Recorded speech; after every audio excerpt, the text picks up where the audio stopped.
motion. State that motion. I move for a 2-minute in-house recess. Are there any seconds? All in favor? Any opposed? All right, let me finish cooking, gang. Yo, wait, I just realized we never took splits on any of the bills. Do we want to do that really fast so that we don't Yeah, run into let's more do legal that. All right, who has an changes? app on Somalia? Just raise your Boom. hand if you 1, 2, 3, 4. That's 4, right? I'm not missing anybody. Okay, who has a neg on Somalia?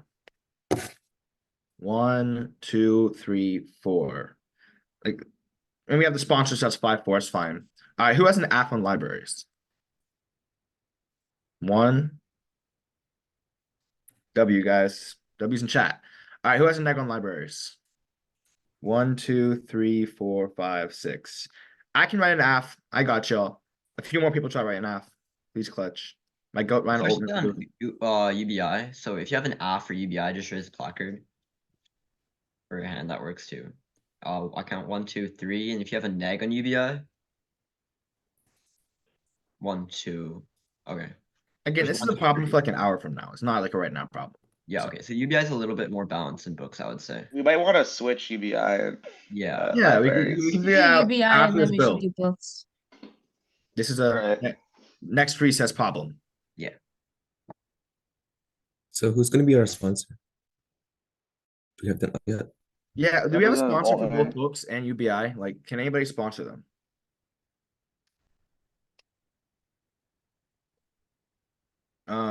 I can sponsor books if you guys want.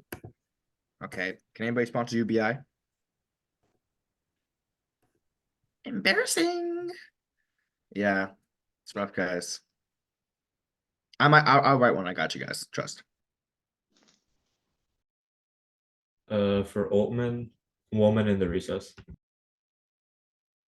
Thank you.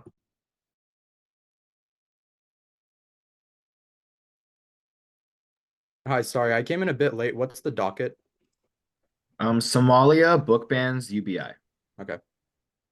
Can you guys hear me? Aren't we switching UBI and book ban because UBI is more balanced? Yeah, we'll switch it in like the second We'll recess. most likely switch it, but we can cross that bridge. Yeah, facts. We'll see when we see.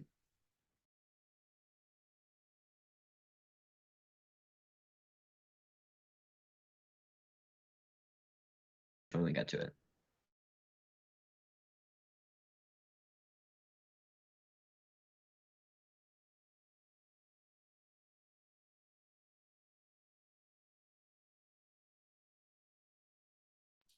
Okay, so we are back in session. Are there any motions?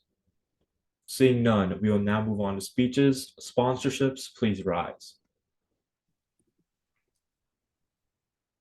Senator Altman. Thank you. Hey, everyone. Senator Altman. But after this speech, for the rest of the round, please refer to me as Senator Goatman, because I just clutched up for y'all. I've got a lot of judges, so I'll take silence as an indication of readiness, and I'll get started in a few seconds. What do you want to be remembered for? Do you want to be remembered as the Congress who enacted meaningful change, helped save a nation, and brought Somalia towards the fast track for success? Or do you want to be known as the country who ignored a nation's cry for plea, sat idly by and let tens of thousands die, and even more have their lives lost at the hand of terrorism? If you believe in the basic principle of extending a helping hand, you'll pass my legislation and stand with Somalia. Principally, pass my legislation to decrease terrorism in Somalia. The United Nations updates in December of 2023 that under the status quo, Somalia has an HDI, or Human Development Index, of 0.361, which puts Somalia at the lowest HDI available for over 191 countries that the UN surveys. Currently, Somalia is the least developed country in the world. But why is that in the first place? The US Department of State writes in November of 2023 that Al-Shabaab, a terrorist organization, has ravaged the country, conducting bombings against civilians and businesses alike, leaving millions of Somalis to flee their homes as refugees. The truth is, senators, under the status quo, the government of Somalia does not have the resources to counter al-Shabaab and other terrorist organizations throughout the region. My legislation changes that, because when you pass with Section 3, the US government provides 100 more troops and an additional 250 million for food, military equipment, and supplies needed to effectively counter al-Shabaab and other terrorist organizations. But why is all of this funding and military personnel guaranteed to work in the first place? Because the government of Somalia has been begging for it. As the UN meetings coverage and press release writes in June of 2023, Somalia has been begging the UN for foreign assistance and military aid. This legislation finally delivers the assistance that the government of Somalia has been begging for decades. But more importantly, why does counterterrorism in Somalia matter in the first place? The Council on Foreign Relations writes in August of 2023 that upwards of 40,000 Somali citizens have died directly at the hands of counterterrorism, and even more have died due to a lack of basic human services such as healthcare, housing, and a safe place to live. The truth is, tens of thousands of Somalis are dying right now due to terrorism, and at the very least, my legislation aims at fixing that by providing the aid that Somalia has been asking for. At the end of the day, senators, what do you want to be remembered for?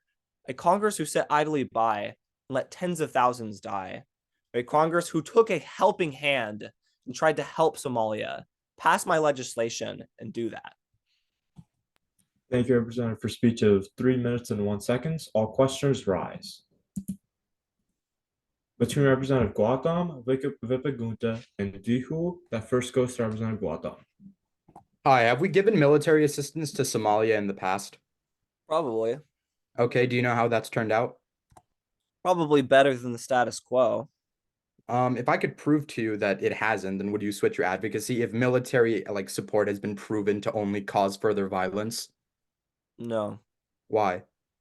Because this time it will be different. Why will it be different? Because we have federal oversight under this legislation, and we're providing more than we have in the past.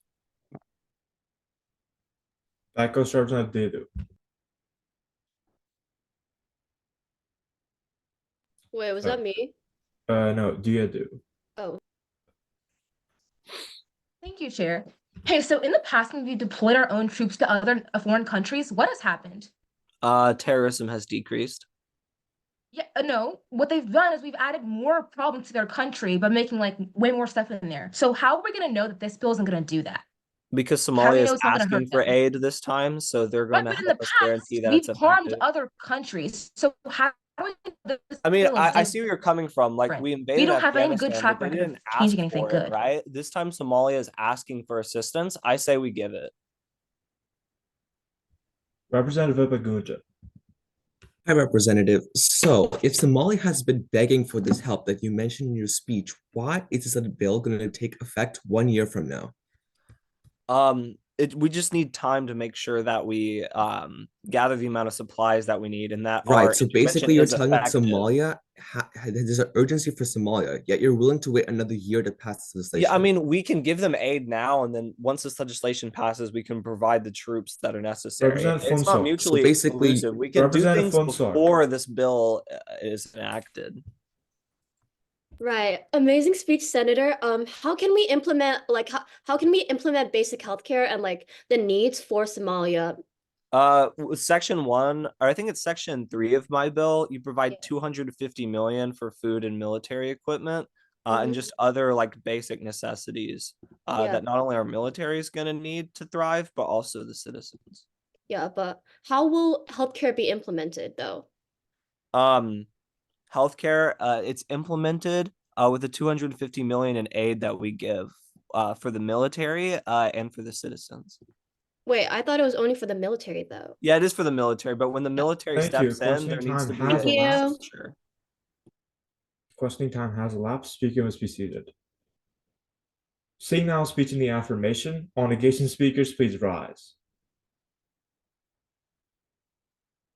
That goes to Representative Guatam, unopposed. Thank you, Mr. Chair. For my judges, this is Representative Gatam, that's Gautam, speaking for the first time in this legislative session, always at the discretion of those above me. Please verbally indicate if you're not ready for me to begin, otherwise I'll start my speech in a few seconds here. I'm assuming PO is always ready, so I'll just begin in a few. The American industrial military complex provides this government with martial determinism, a binary by which we assume both the right and responsibility to impose our military presence across the globe, often under the guise of peacekeeping. But there comes a point when the turning of the gears of the machine becomes so odious that the apparatus must be constricted. Fail this policy simply because increasing military efforts to Somalia does more harm than good. A cost of war analysis report from the Watson School of International and Public Affairs at Brown University, published April 27th of this year, explains that in the status quo, U.S. military presence in Somalia are currently engaged in two things: training operations and drone strike operations with the Somali government, as well as boots on the ground operations that lead to direct conflict with Al-Shabaab. This more or less goes along with the principle of assistance. But beyond that, when we looked at the 2020 Lead Inspector General's audit of the U.S. counterterrorism in Somalia, they found that we have failed to reduce counterterrorism. And instead, our training and our equipment, as well as our military presence, provides the Somali militant groups, which would be applicable under this bill under bottom stabilization efforts in Section 2, they instead have been leveraged for domestic law enforcement, which basically means launching attacks against non-terrorist groups that just happen to be political rivals with members of the Somali elite. Representative Altman argues that Somalia wants this aid, they've been asking for this aid, therefore aid should work. But he gives you no evidence or quantification for how aid has worked in the past. That's simply because it hasn't. But beyond that, let's talk about the trap of giving funding under Section 3B. As Responsible Statecraft tells us on May 5th of this year, that in the previously mentioned audits of military spending in Somalia, the US military has blatantly lied and hid information from the federal government, we the Congress, regarding how much is being spent and where it's going. President Biden sent more troops and hundreds of millions of dollars in order to sustain those troops in Somalia, which, as corroborated by the report from the Watson School previously, millions of dollars that he sent somehow ended in the pockets of Somali politicians. But on that front, let's look at what those troops sent by Biden accomplished. As the Stimson organization explained on March 20th of this year, that since 2007, a conservative estimate puts U.S. drone strike civilian casualties to 167. But those troops sent in 2022, they write, have had made marginal pushes in territorial advancements in Somalia. But since then, Al-Shabaab have increased their efforts to match this increased U.S. support and have resorted to more and more desperate means to further their conflict. More U.S. military support means more violence, more civilian deaths, and less focus on solving the underlying issues of the violence. Representative Altman, when a helping hand becomes the key to a war machine and quite literally the fuel to violence, it's time to withdraw and fail.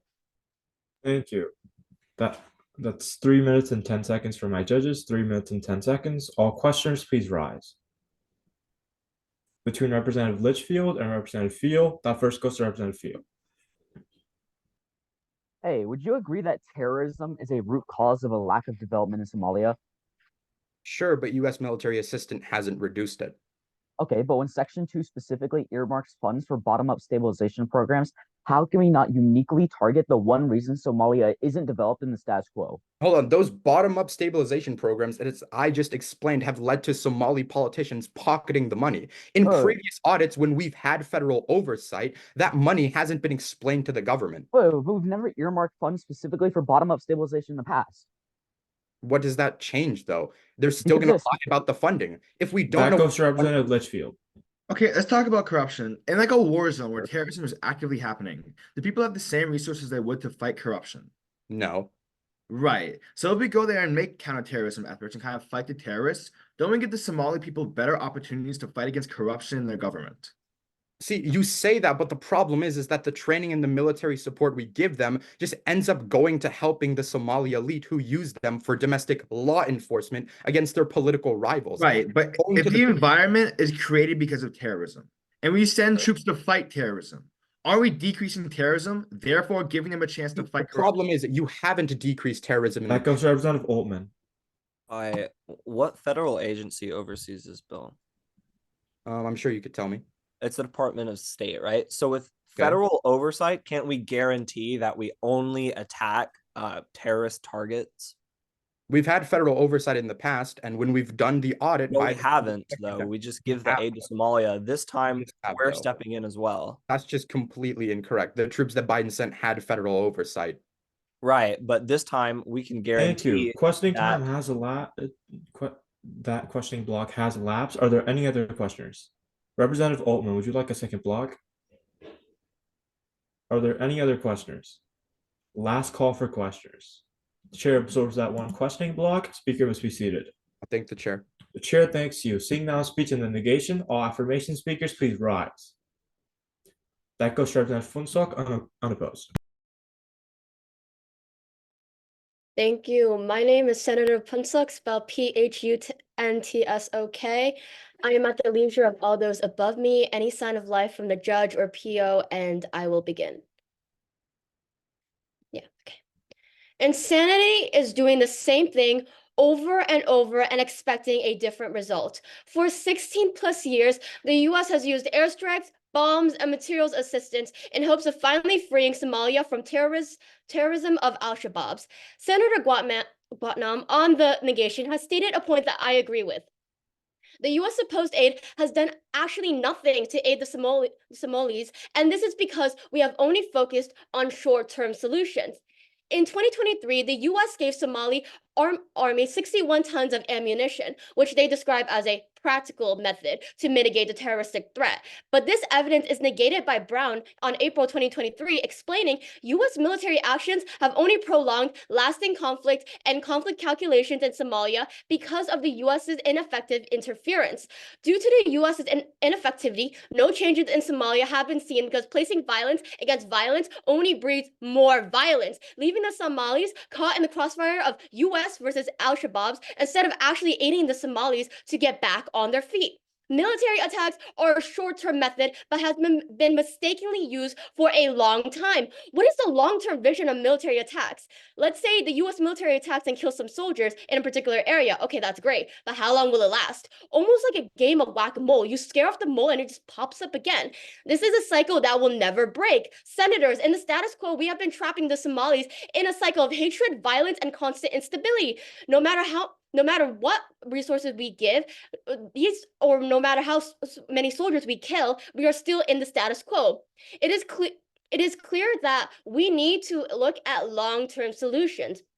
And a big problem is that Somali's youth are turning to terrorism, and this is largely due to poverty. Mostly Hassan, 2012, an activist finds joining Al-Shabaab paid well, from $50 to $150 monthly, yet required little effort. All one had to do was carry around a gun and patrol the streets, explained a participant. It was an easy job compared to other jobs such as construction work, which paid less. Poverty is the biggest motivator for exploitable youth to join the Al-Shabaabs, not because they believe in their terroristic cause, but because they're desperate. This conflict has pushed them to the brink of poverty, and they need to find a source of income to help their family. The negation this is why bottom-up tactics is the most effective tactics, because it is a long-term solution. The biggest bottom-up strategy we can provide is accessible education. World Bank explains access to education in Somalia is low, a situation that threatens to constrain human capital development and economic growth. A large part why the youth of Somalia can't get a high-paying job is lack of access to education. By building schools, you can change lives. You change lives by teaching these children how to read and write and provide them tools for adult life. With education, not only are you decreasing terrorism safely without just mindlessly bombing people, you are taking the root cause and providing a long-term impact that can help the people of Somalia out of poverty, meaning they're less likely to turn towards terrorism, get higher paying jobs, and allowed to self-govern themselves without US intervention in the long run. Senators, it is time to break the cycle of insanity and finally provide aid that benefits Somalia. Thank you, Representative, for speech of 3 minutes and 10 seconds. All questioners, please rise. Between Representative Gatam, Representative Dehu, that first goes to Representative Gatam. Hi, Section 2 mentions that bottom stabilization is coming with the Somali military. How is working with the military going to create more schools?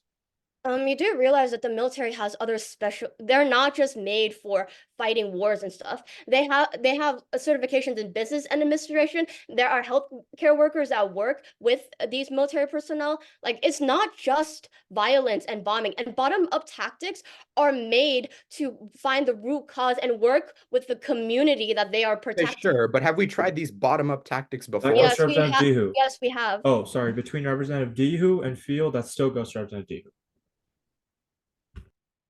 Thank you. So, okay, you're against this whole military attack thing in your speech, right? But how are we Yeah. going to attack terrorists if we don't use any force to attack them with? Like, how are we going to defeat terrorists without them having power? It's been 16 plus years and it hasn't worked. Therefore, we should focus on a more community-based approach. Doesn't that make more sense? How is community-based approach going to stop people from getting killed in the streets? What is your advocacy doing to help stop it without any type of military attacks? Or We still have some type of like force? Okay. Oh, wait. What question do you want me to answer? Like, what's the question you're trying to get me to answer? Like, how are we going to actually work to help Questioning solving time has terrorism elapsed. if you Speaker don't must be use some type seated. of power? Questioning time has elapsed. Speaker must be seated. Seeing now speech in the negation, all affirmation speakers, please rise. That was affirmation. Oh, sorry. Seeing now speech in the affirmation, all negation speakers, please rise.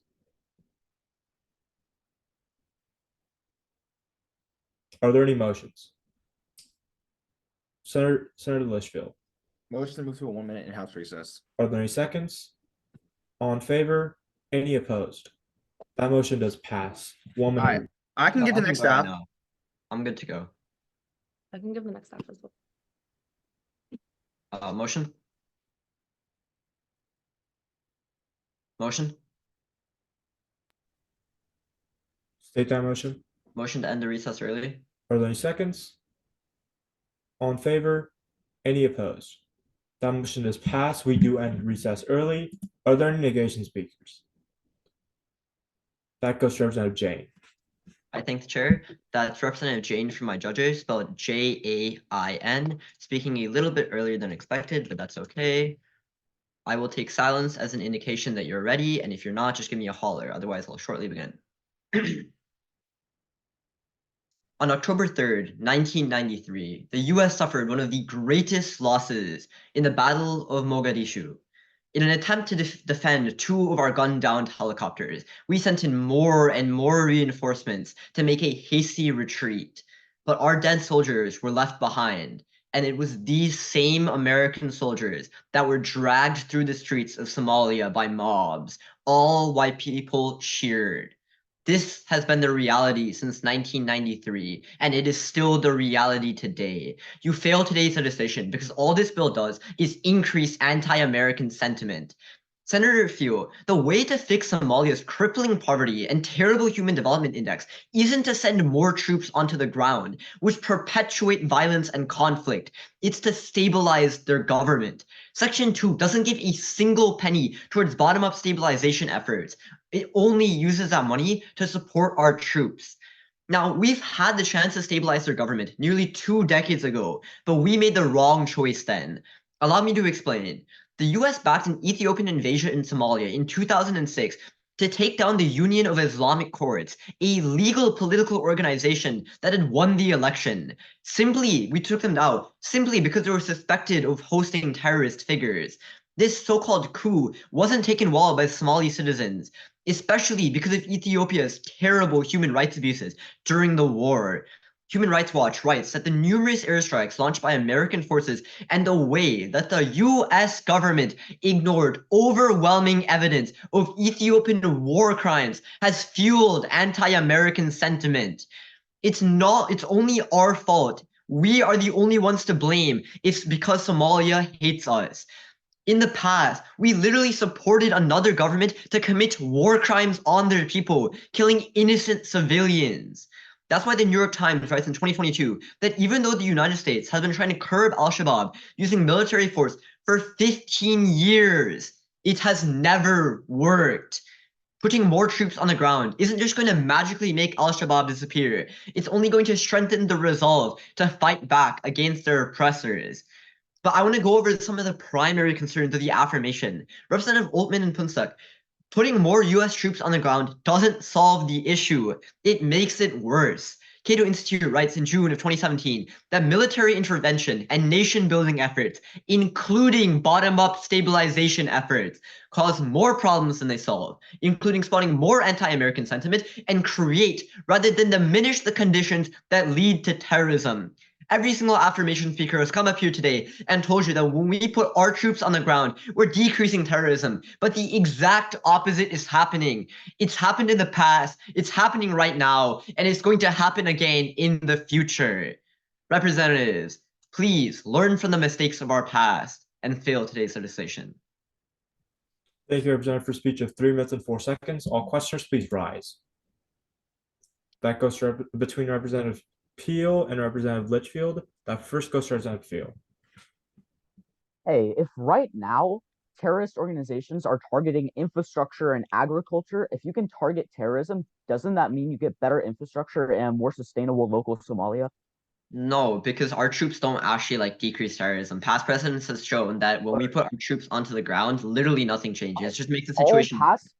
All past funding worked through the AFRICOM organization. If Section 3 specifically makes it so we're in charge instead of other organizations, doesn't it mitigate that? It doesn't matter who's giving the aid to them. It still increases anti-American sentiment because now these terrorist organizations see our troops coming in and are more likely to attack our troops and the nearby infrastructure. If I'm telling Between you Representative Litchfield and Punsak, that goes to Representative Punsak. Wait, why does anti-American sentiment matter so much when people in Somalia are dying every single day?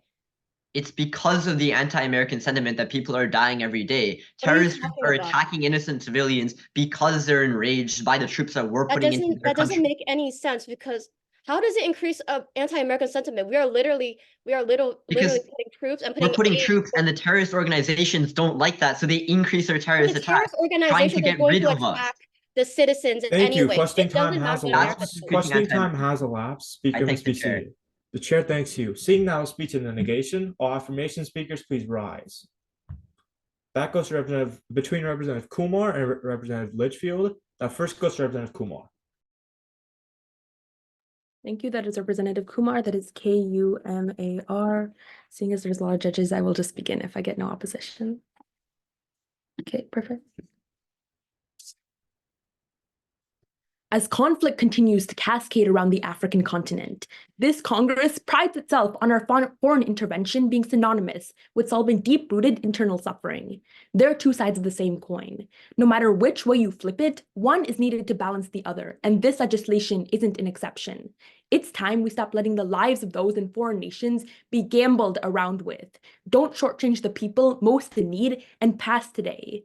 Now, the winner effectively achieves the best case scenario for the lives of the Somalian people in this debate. Let's examine how only the affirmation does this. But first, I want to clear up the biggest misconception in this debate. Representative Jane, Gautam, and Daidao are so concerned that troops have failed in the past. Here's the critical link that they have missed. The Watson Institute writes in 2022 that past efforts that have failed are ones when U.S. efforts favor the centralized Somalian government, which is at odds with the decentralized dynamics of Somalian politics, and thus undermine the kinds of bottom-up peace-building efforts that have been proved successful in other parts of the region.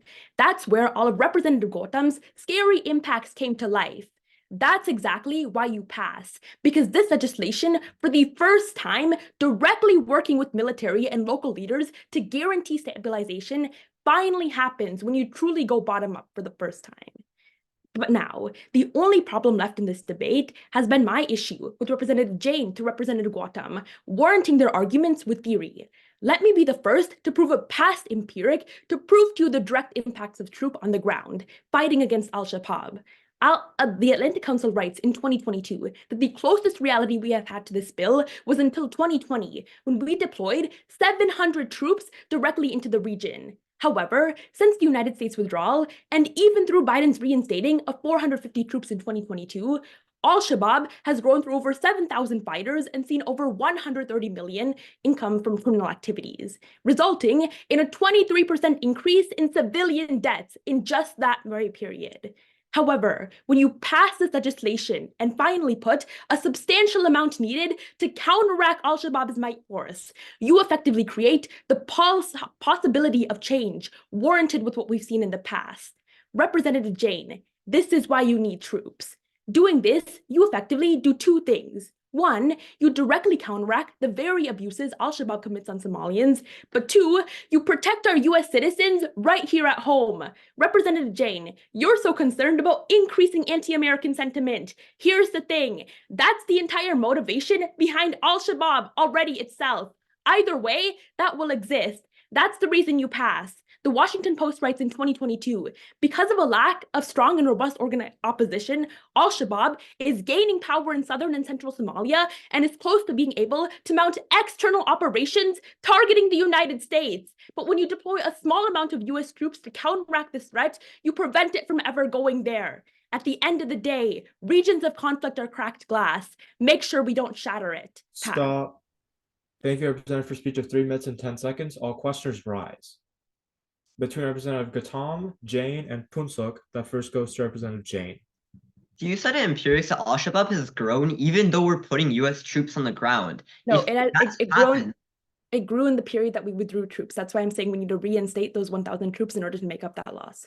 Okay, but if they're growing nevertheless, then why do we need to put that's what we need to counteract that increases their attacks on our troops and innocent civilians in Somalia? So we saw in the period that we withdrew troops, there was a 23% increase in civilian deaths. When we put our troops in to effectively work with the Somalian military to counteract, why do US troops protect and we can see that equilibrium. civilians if the terrorists are the ones that are going to be attacking our troops in the first place?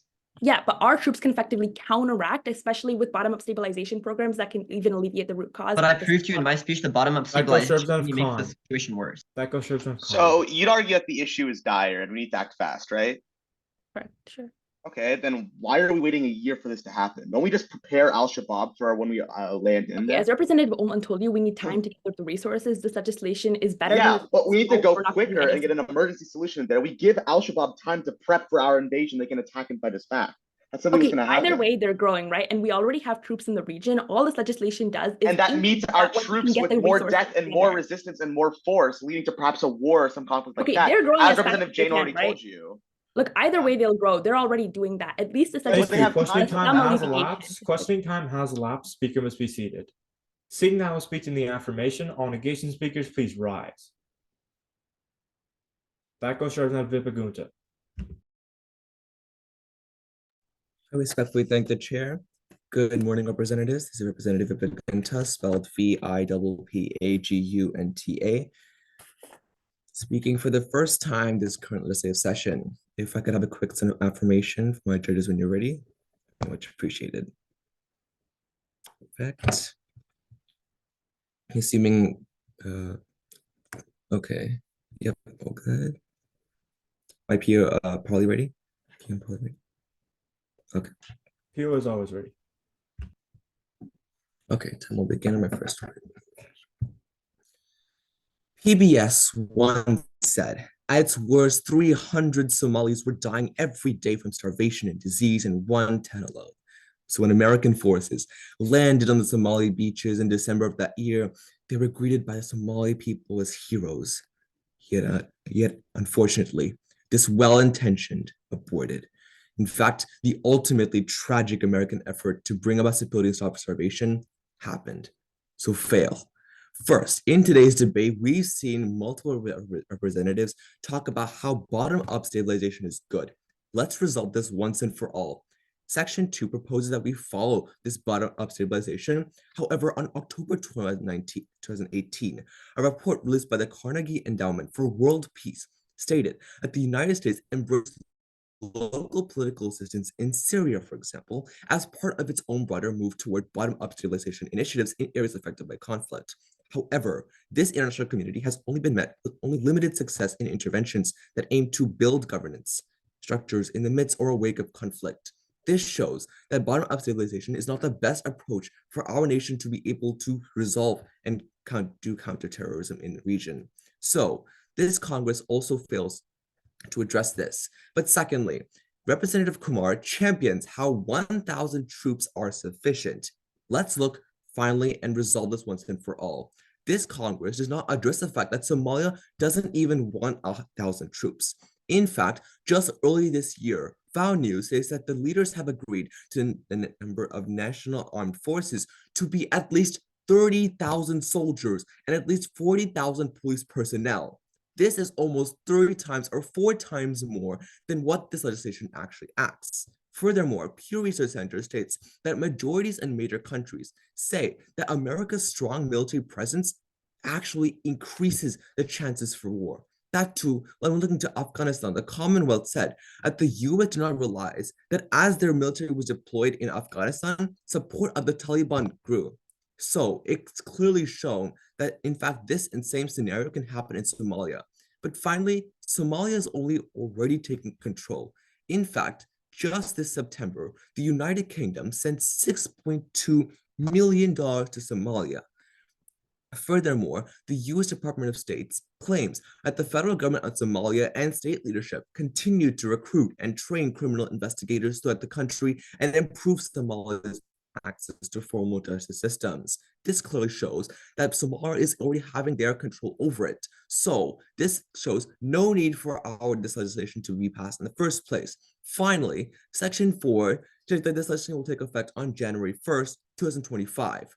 Our sponsor champions how it's urgent, yet he only proposes legislation that takes 1 year in effect from now. So, showing a clear lack of initiative in this region, I propose we fail. Thank you. Thank you, Representative, for speech of 3 minutes and 8 seconds. All questioners rise. Between Representative Punsak, Peel, Litchfield, and Kumar, that first goes to Representative Kumar. Hi, Representative, right? Let's look at empirics. We saw that immediately after withdrawing our troops, civilian deaths increased by 23%. And like any theoretical argument aside, doesn't this serve as enough justification to put back troops in the region? Well, once again, Representative, I'm also arguing against this by telling you that by our troops' presence in the region, support for the counterterrorism groups increased. Okay, yeah, but civilian deaths, right? We can clearly see that by empirically, right? The lowest percentage of civilian deaths were when US troops were in the region. Isn't this enough basis to put troops back in the region? Well, once again, what's the point? Because that goes to Senator Litchfield. You clearly that okay, when this interference. Can you even tell me what bottom-up stabilization is? Well, bottom-up stabilization basically does it goes from the very bottom. So you start from the very bottom and you go and you build it from the bottom to the towards top. Stabilization approach. What's the biggest issue plaguing the Somali people today? Yeah. Terrorism. So we decrease terrorism with counterterrorism efforts. Starvation. What do we do? I'm sorry, I didn't understand your question. Okay, if we decrease terrorism, the biggest problem plaguing the Somali people, what are we doing for the Somali people? Thank you. Questioning time has elapsed. Speaker must be seated.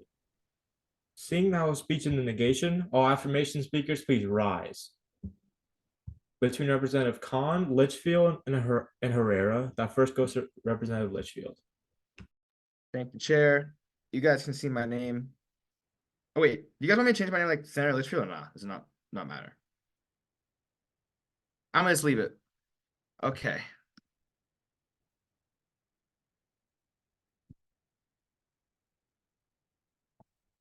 All right, I'm just gonna assume you guys are good.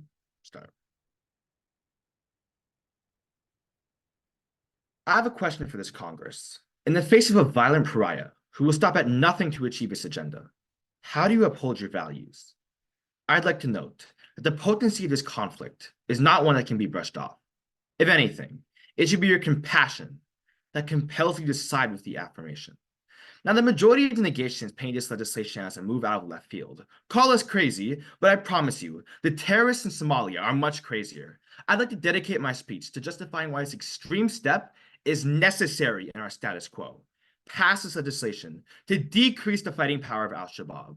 I'd like to make one thing incredibly clear. Al-Shabaab is not just pirates. They actually attack on the air, land, and sea. When a George Washington report from March of this year tells us that Al-Shabaab attacks anyone they please, from teachers at schools to innocent civilians in the street. Moreover, they also recruit children and low-income citizens directly against their will. And the worst part is, the Somali government has lost all control at preventing this insurgency. When the International Crisis Group noted on June 21st of 2022 that at a basic level, the Somali government just doesn't have a strong enough military to keep up with the recruitment numbers of al-Shabaab. But what makes this bill so special is it targets the entire reason al-Shabaab has been able to last this long. The Resolve Clause sends 1,000 troops to fight this group, ensuring we squash al-Shabaab entirely. When the Organization for Security and Cooperation corroborates that American Special Operations caused terrorist groups to directly roll back their violence because their organization's strategy and life of its members are directly on the line. I mean, just think about it this way. If a member of al-Shabaab knows that 1,000 American troops are nearby, they're far less likely to be violent because 1,000 American troops just don't mess around. Representative Gatam, the first step to ending Somali corruption is fixing the devastating environment that permits it. When the International Monetary Fund tells us in February of 2022 that there is a direct correlation between a decrease in terrorism and a decrease in corruption. By passing this legislation and fighting terrorists, we actually decrease corruption and make life better for the Somali people. So Representative Vipagunta, that takes all your impacts and throws them out the window. But why should you care about decreasing the fighting power of al-Shabaab? Innocent lives are saved. I want to put into perspective of how dangerous of an organization we're dealing with here. When UN data from 2020 quantified that al-Shabaab has a death toll of 4,000 people and many more kidnapped and internally displaced. People die every single day. It's time we step in. But if that wasn't enough, their victims are the most defenseless. When the Council on Foreign Relations wrote on May 19th of 2021 that women and children are disproportionately targeted by al-Shabaab, with many reporting being afraid to even leave their own homes. A negation vote is the easy answer, but you should have the courage to pass this legislation. Thank you, Representative, for a speech of 3 minutes exactly. All questioners rise. Between Representative Bunsok, Representative Gatam, Representative Vipagunta, and Jane. That first goes to Representative Vipagunta. Hi, Representative. So how many members are in al-Shabaab? You can tell me. 12,000. Right. Do you think 1,000 troops of our sending there are going to do anything? Okay, I think you misconstrue the power of U.S. troops. We have superior technology. Like we're just. Well, once again, better I in tell every you in single my aspect except for speech numbers. that there are people who are going to be increasing because of our intervention with historical precedents. Okay. So how exactly is The only reason 1,000 people troops good decrease against in these big 12,000? terrorism operations because they have no other option because they're forced to do it. We bring U.S. troops in. We actually once get again, Thank you. That Somalia goes to not Representative doing- Jane.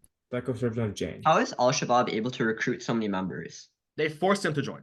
No, that's not what happened. It's because the people are literally starving. They don't have basic necessities, and al-Shabaab is able to provide for them. Sending Right. US troops does The nothing to change exploitation this of people's weakness narrative. is still forcing them to join. Telling you that I won't give you water and you will die unless you join us is still forcing somebody to join. But that doesn't matter. Sending US troops doesn't change that narrative. It doesn't mean does. that The people biggest aren't going to still issue be joining plaguing al-Shabaab. Listen, the biggest issue plaguing Somalia is terrorism. All their other No, problems, it's not. when It's they the get better, instability of the get rid of government. terrorism. The government isn't able to provide for the people of Somalia, so they Because Thank you. Questioning terrorists time take has advantage of the elapsed. government. Questioning time has elapsed. Speaker must be seated. Seeing now a speech in the affirmation, all negation speakers, please rise. Again, all negation speakers, please rise. Are there any motions? Seeing none, Representative Funtok, Motion to go back to previous questioning. are there any seconds? That is a 1/3 second. All in favor? Are there any opposed? So we do need to divide the chamber. All those in favor of passing this motion, raise your placard and don't put it down until I say your name. That is 1 Representative Dehu and 2 Representative Bunsok. All those against? That is a clear 2/3 against the motion, so that motion does fail. Are there any other motions? Motion. State that motion. Motion for a brief 1-minute in-house recess. Are there any seconds? All in favor? Any opposed? That motion does pass. 1 minute in-house recess starting now. Okay, Okay, I'm is pretty there sure this anybody with a Representative neg? Khan has to speak, and that's it. I also have a speech. Wait, does anyone have a neg? Wait, What side hold are on. you? If Herrera, what side are you? I'm Ash. I'm AF too. I thought we had like a huge neg split. What happened earlier in round? It was That's what I If thought. the rest of the speeches that we have left are AF, I'm maybe off as well. if okay, y'all, wait, y'all. If everyone else who has to speak, who wants to speak on this bill, has an AF, maybe we can just skip over it and move on to the next bills. That way, it's a more balanced debate. Because I doubt that we want to hear like 16 AF speeches in a row, or like a bunch There's of AF only speeches in a two row. left. There's only Yeah, two There's that only are two. not. There's like two or That three was left. 3. Didn't Peel, Hera, Oh, and Khan Peel have had an an AF? F too. No, like I just State don't. that motion. Just so Wait, that way it doesn't get okay. stale. It might be So- better to just move on, move to the next bills. I think we have two options here. We can like move back to it, or we can just give like 4 apps in a row. What do the judges prefer? I'm not sure the judges want to hear 4 halves in a row. I Recess, really Yeah. want to recess speak on time this has though. elapsed. Are there any motions? Motion. State that motion. Motion to extend the recess by 2 minutes. Are there any seconds? All in favor? Any opposed? That motion does pass. 2-minute recess starting now.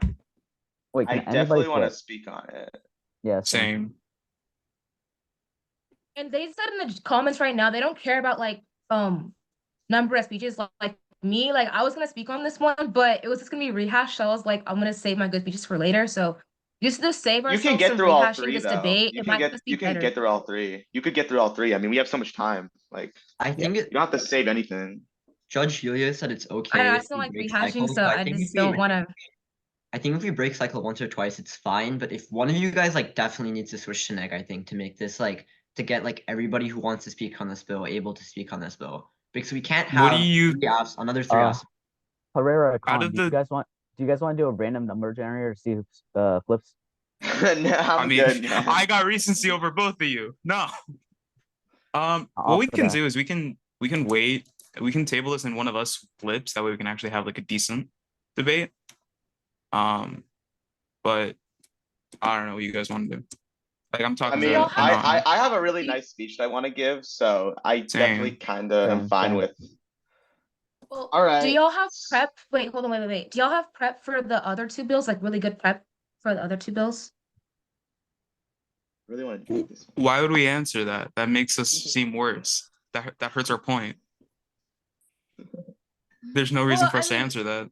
No, do what you want. Do what you want. I'm just saying that I think it might be more helpful if you just wait for the other ones because it'll be just easier and like you're gonna get more points because you're gonna have a more diverse debate. But if you want to give your speech, that's fine. Just give it. It's fine. I think All right, I let's speak just give it, I guess. I think I speak for all the judges when I say like it's totally fine if you break cycle because like that's not necessarily your fault because of preset recency, but just don't rehash a ton. Yeah, give like really good speeches. Or it's also in the best interest of the speakers to flip, but if you don't want to flip, that's fine. Recess time has elapsed. Are You there will any be awarded motions? for flipping. Are there any motions? Seeing none, all negation speakers, please rise. Seeing none, the chair highly frowns upon a one-sided debate, but debate must go on. All affirmation speakers rise. That goes to Representative Herrera. I thank the chair. My name is Representative Herrera, that is Herrera, speaking for the first time today in this legislative session. Pleasure, my judges, PO, I will take silence as an indication of readiness. All right, I'll start on my first word. Would you rather be a hero but seem like a villain, or do nothing and be praised as a hero? I personally would rather be the hero, but my personal feelings don't really matter on today's debate. The United States, though, that's what really matters. And every single time that we've been faced with this decision, we've always made the exact same option: to be seen as the villain, to actually be the hero. So let's follow in that same spirit, and let me show you why the negation will be frozen with my breath, burned with my eyes, all to have the affirmative fly away with your ballot. First, let's start with freezing the negation's cornerstone link, that this legislation doesn't work because it hasn't worked in the past. I completely agree with this point if it was passed even a week ago, but that's not happening. It's being passed today, meaning we should look at what's happening today in the present, with this last week showing 2 critical changes in the status quo that completely destroy this link. First, according to Sputnik 5 days ago, our counterterrorism forces were able to find an integral al-Shabaab base, destroying it and taking out 130 counterterrorism and destroying a huge stockpile of their weapons, taking them to the U.S., taking for the U.S. troops to use. If killing 130 terrorists and taking their weapons is not an impact, I simply don't know what is. We're seeing this today in the present, seeing the fruits of our labor completely outweighing Senator Guadam's, Jane's, and Vibagunta's links that are all based in the past, because currently it's not being exactly what it's been for the last couple of years. So now that we've proven that our troops do actually have an impact, what exactly can 1,000 troops do? Senator Vibagunta constantly harps on the fact that it's only a fraction of what Somalia is actually asking for. The answer is a lot. 1,000 troops is a lot more than what happened in Red February when Russia attacked United States troops. And as a response, the United States took out every single one of them within tanks, taking out every single one without a single casualty. The United States has shown resolve, has shown power. The United States is strong, and 1,000 troops is a lot more than what any country would ever need from the United States, because we train our soldiers to be as strong as they ever can. But second, the entire point about the time constraint. Why is it only being passed now? And why is it going to take why is it going to take one entire year before it goes into effect? Well, this is where it goes into the second critical change in the status quo, with the New York Times 7 days ago telling us that the mastermind behind the Al-Shabaab was killed within the base that was attacked, meaning that their entire central command has been taken out, giving us far more than a year to be able to prepare, to be able to send in our troops, and to be able to make impacts, giving us time, allowing us to talk with Somalia, and allowing us to coordinate attacks. So we passed today because there's simply no net harm, and every single point that the affirmative has made goes into effect because the negation isn't able to stand on their one critical link because it's been completely delinked from the past because we're looking at the present. Look, I understand. Looking bad is not good. Thank you. Speech time has elapsed. Speech of 3 minutes and 10 seconds. All questioners rise. Between Representative Bunsok, Vipagunta, and Gatam. That first goes to Representative Gatam. Hi. When we've made marginal gains like this in the past, Al-Shabaab has only reacted with more devastating measures. Why is this going to be any different? So, like I said, first we hit out their main central command with this one attack. Second, we hit their stockpile base, meaning that they now don't have the weapons to make an attack. And we ended up killing 130 of the counter-terrorists against us. Don't they get weapons from other groups like ISIS? Definitely, but we're stalling them, and now we've made ground. The same way how a single battle can change the tide of an entire war, this one base is going to help us exponentially. And with the 12,000 troops we already have, it's going to help us far more. Senator, I am on your side, but why do Al-Shabaab, like, wouldn't they get more soldiers to replace the amount of soldiers that have been killed? Exactly, which is why we go in and use the bottom-up strategy. Because like you previously stated, the reason why people are going into the Al-Shabaab is because of the poverty and because of that. So when we implement our troops using the bottom-down strategy, we end up helping the community and then taking them out of poverty so they can't replace the troops. Yeah. Also, not many people are lining up to be terrorists. Thank they don't you. willingly Question choose time that. has elapsed. Speaker must be seated. Seeing now speech in the affirmation, all negation speakers, please rise. Representative Khan.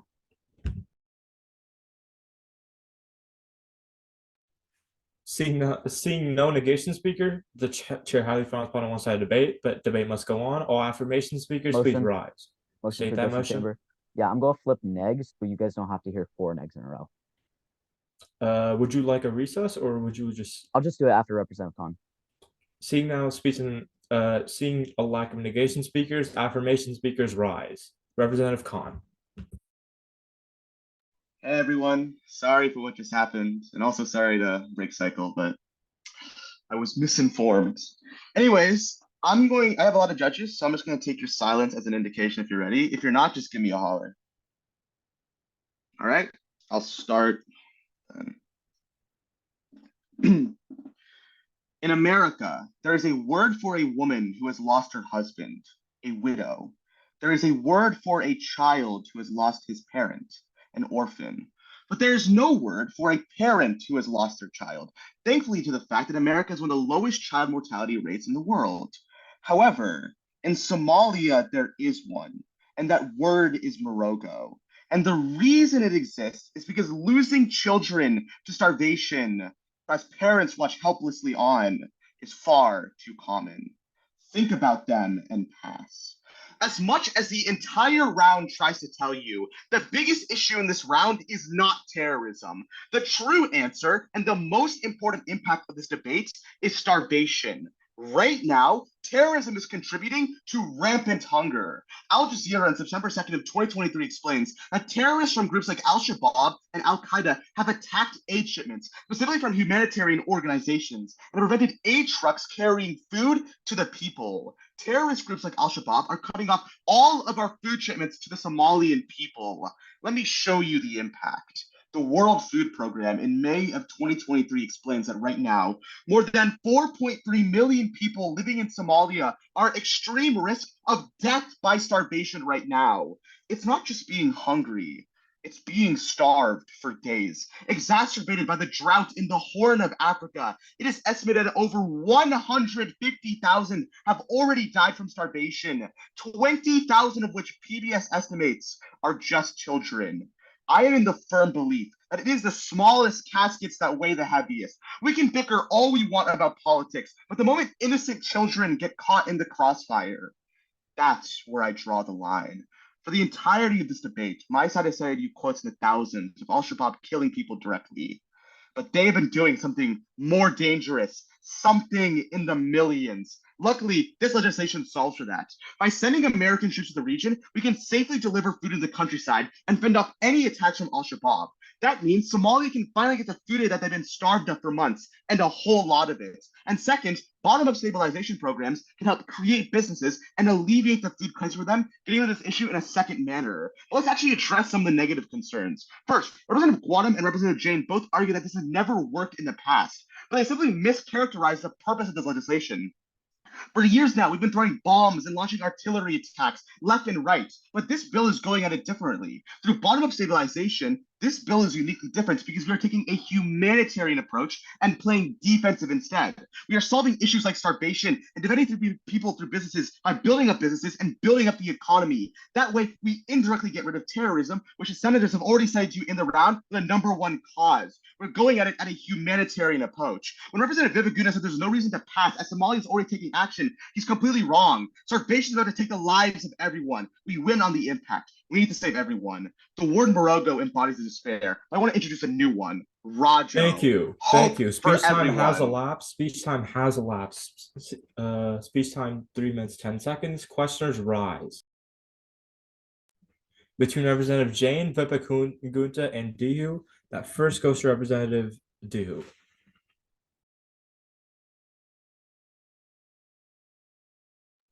Representative Dihu. Thank you. Sorry, my mic cut off. I didn't hear anything. Okay, so has humanitarian efforts worked in the past to counter terrorism? No, because terrorism always attacks it. Exactly. So how is this bill any different? I'm not understanding your side at all. How is giving more food or more water going to help attack terrorists? There's tons of humanitarian going to Somalia right now, but every single time it goes there, terrorism intercepts all of that aid, as I already showed you. Now we're putting U.S. troops there to help deliver that aid and fend it off from any attacks. We're playing the humanitarian part and making sure they actually get food so they don't die of starvation. That's the key difference. Hey, what is that doing Between to Representative actually Peel solve and Representative terrorism? Vipagunta, that first goes to Representative Peel. Hey, if Somalia isn't willing to cooperate with us when we put troops on the ground, how do we get more infrastructure development? So the government of Somalia is not Al-Shabaab though, but the democratic government of Somalia is working with us. Certainly not Al-Shabaab. Does this bill cooperate with the government of Somalia or put troops on the ground?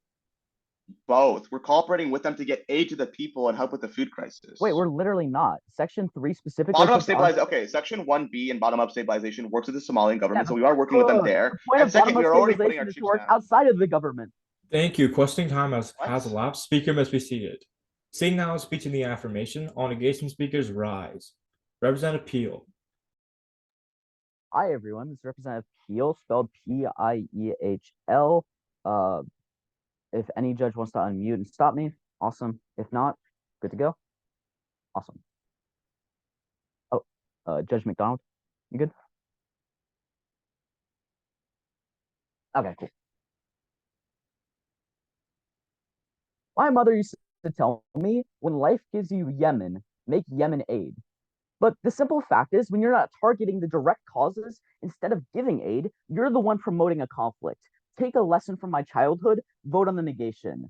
But simply put, let's reframe this debate on whether or not we can actually root out terrorism in Somalia. Representative Altman, Funstock, Kumar, Jane, and Herrera all tell you the simple fact is you double down to make sure you root it out at the simple level, making sure bottom-up stabilization pushes out terrorism by encouraging local government and infrastructure. Here's why that's the opposite of reality.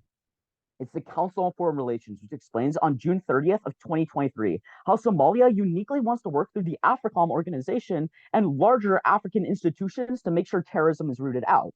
But when this legislation puts our government in charge, while specifically working through the Department of State, it makes it so we don't cooperate with Somalia. Representative Khan tells you bottom-up stabilization works through the government. That's the opposite of what it does. It's bottom-up stabilization. It works from the bottom up. Therefore, you never get any of these impacts. All you see is Somalia cutting out US influence. Why is that so important? The conversation explains on October 4th of 2023 that, put simply, the Somalian government isn't willing to cooperate with US initiatives when it comes to things like aid, development, when we're not working through international institutions. That means you don't get any of these benefits on the affirmation, meaning you get worse infrastructure, worse development, and none of these points actually come through. But then, today's debate goes into two key impacts. Let me show you why both of those go to the negation. Terrorist expansion and implementation. Representative Herrera and Representative Footstock all push on this point that, simply put, you directly attack terrorist expansion. Let me show you why that's the opposite. Representative James started this argument. Let me finish it, because it directly encourages anti-US sentiment. BBC explains on October 26th of 2020 that the simple fact is US counter-terrorist initiatives are more likely to destroy infrastructure than it is a terrorist base. When that happens, you make it so the Somalian people hate the US government. What does that mean? Look to an article by BBC which explains on May 31st of 2022 that the direct cause of terrorism is anti-Western sentiment. If you allow that to flourish, it means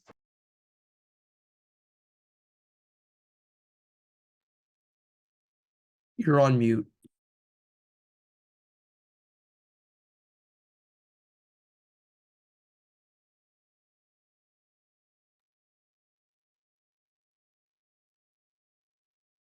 Also, if the PO could pause the time, that'd be great.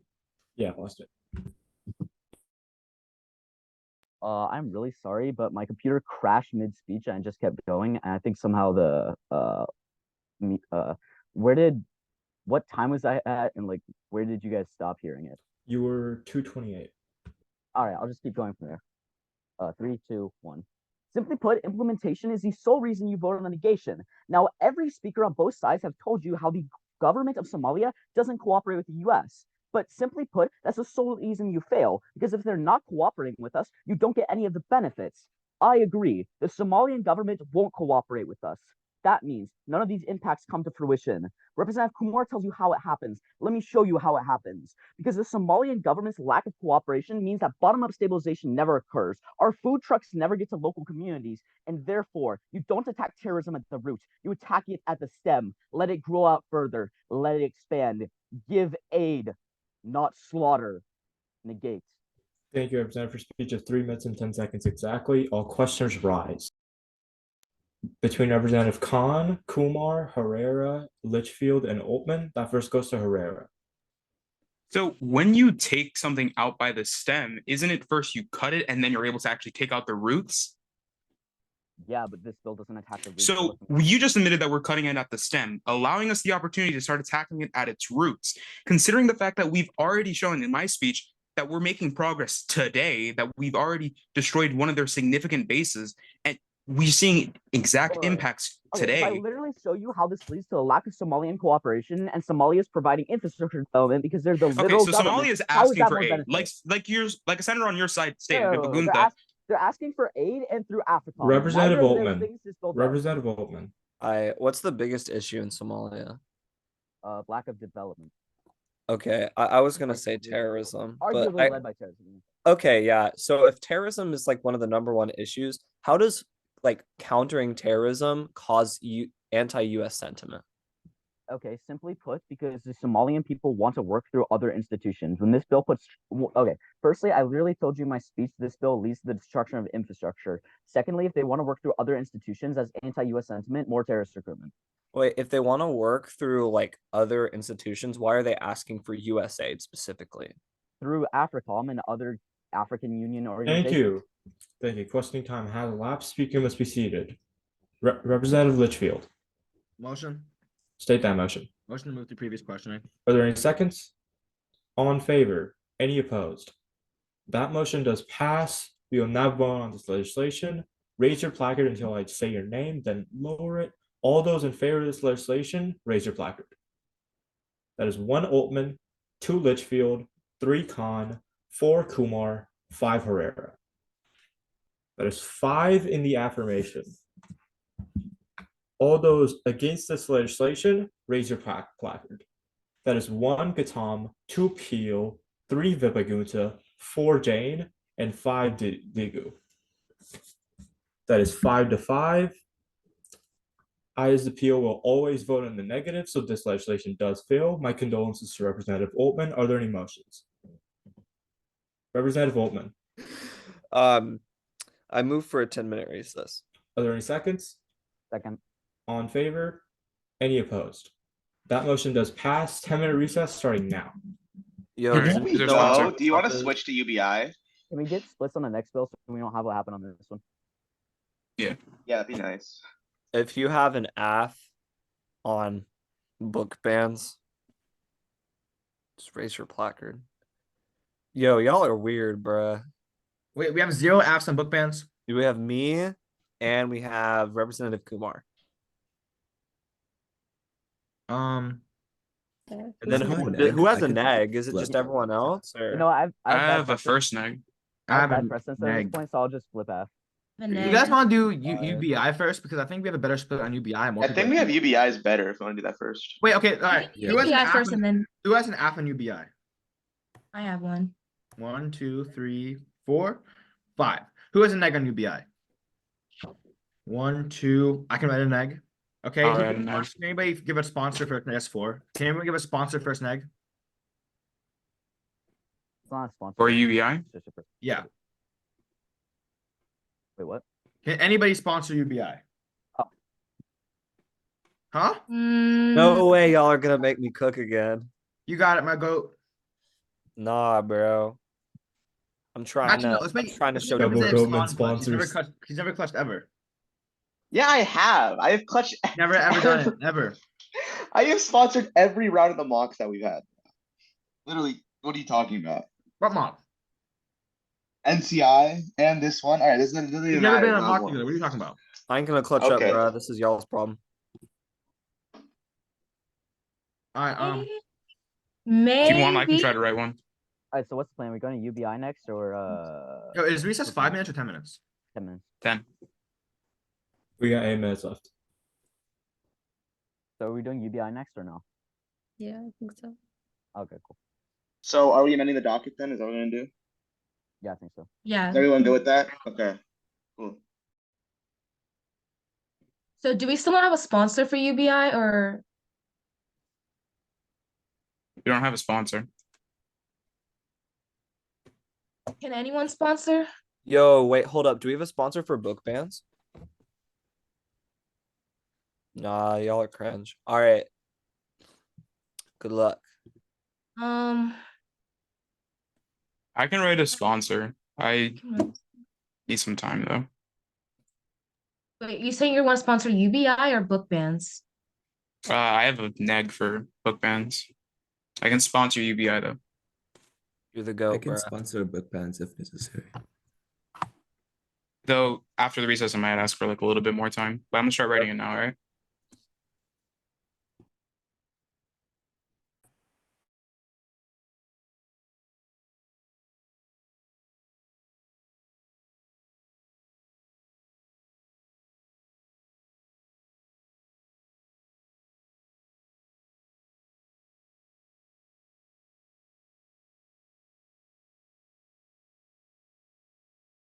Wait, UBI is 5-3, right? Like if you're in an egg.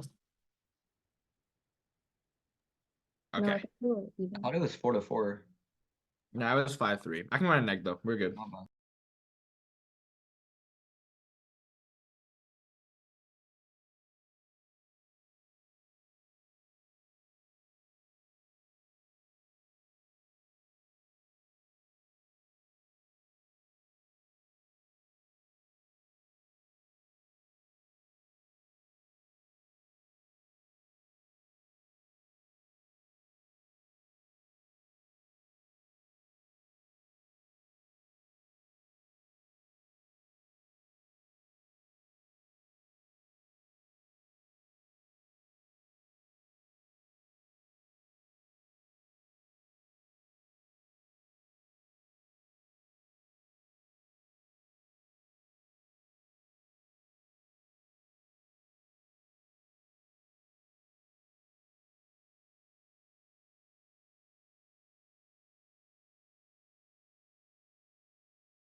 Yo, Ryan, Yo, what's good, my slime? I'm gonna do you a huge favor. I'm a sponsor for you. I got you, bro. No, bro. I got you, broski. We already have a goat sponsoring. Nah, Dog, I'm the goat. What you talking about? You ain't 6'1" like me. Dog, you're like 5'9", right? I'm 6'1" on God. You've never met me Bro, in person. I'm like 5 foot flat, and you're not a foot taller than Bro, me. Owen's met me in person. Ask Owen. Ask Bro, you're Herrera, like bro. 3 inches Ask taller than me, Enon. max. What? I got. This is actually like this is hating behavior, bro. This is actually slander. This is crazy. Bro, I am 6'1" on God. Adam, No, can you dunk? He's I have not. a photo He's of short. us He's together. really short. Wallahi, I'm 6'1". Wait, can you dunk? We got like 10 seconds left in the recess. Important question. Adam Litchfield, can you dunk? I'm fat, so no. Ah, unfortunate. Recess time has elapsed. We're gonna wait for everyone to come back. Heal, I'm gravitationally challenged, so I can't really dunk like that. I get that. I get that. Don't worry, the PO is gravitationally challenged as well. Nah, I'll that's fight you. I'll fight you, Ryan.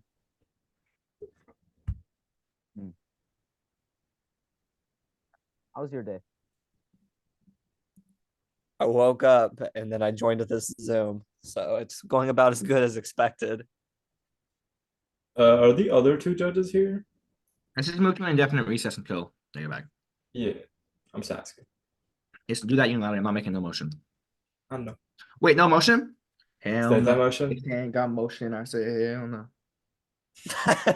What the hell?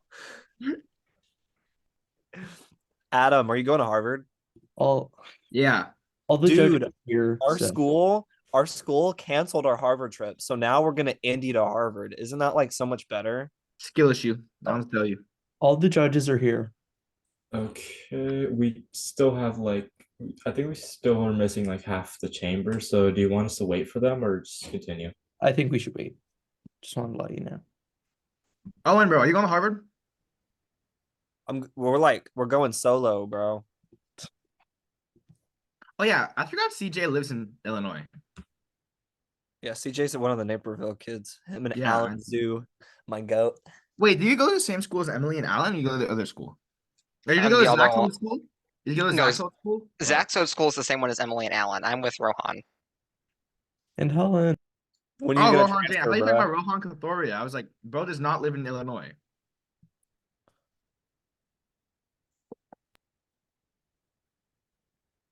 Could all the senators like turn on their cameras when they're here, just so we know who is here, so we can get on the road as fast as possible? I got you. Great. I think everyone's here. Okay, everyone's here now. Recess time has elapsed. We're back in session. We will now continue debate. Are there any motions? Representative Herrera? I need like 3 more minutes to write this. Okay, are there any seconds? I'm like, need to finish up something and then I'm done. All in favor? Any opposed? Representative Holtman, do you want us to divide the chamber? I rescind my opposition. Okay, we will now move to a 3-minute recess starting now. Wait, Adam, I thought you got us. I got the sponsor, yeah. No, bro, you just folded. I didn't fold. I said it Herrera's was gonna ready. do it. I said I would do it. Okay. All right, you can do it. I appreciate you, man. I cancel the Motion. recess. State that motion. End the 3-minute in-house recess. Are there any seconds? All in favor? Any opposed? That motion does pass. We're back in session. Are there any motions to amend the docket? Representative Litchfield. Motion to amend the docket to put universal basic income first and then libraries last. Seconds. All in favor? Any opposed? That motion does pass. We will now debate UBI and then the library bill. Although all sponsorships for UBI, raise your placard. Representative Litchfield. Thank you, Chair. Y'all can call me Kobe because I asked clutched. So I'm assuming you guys are all ready.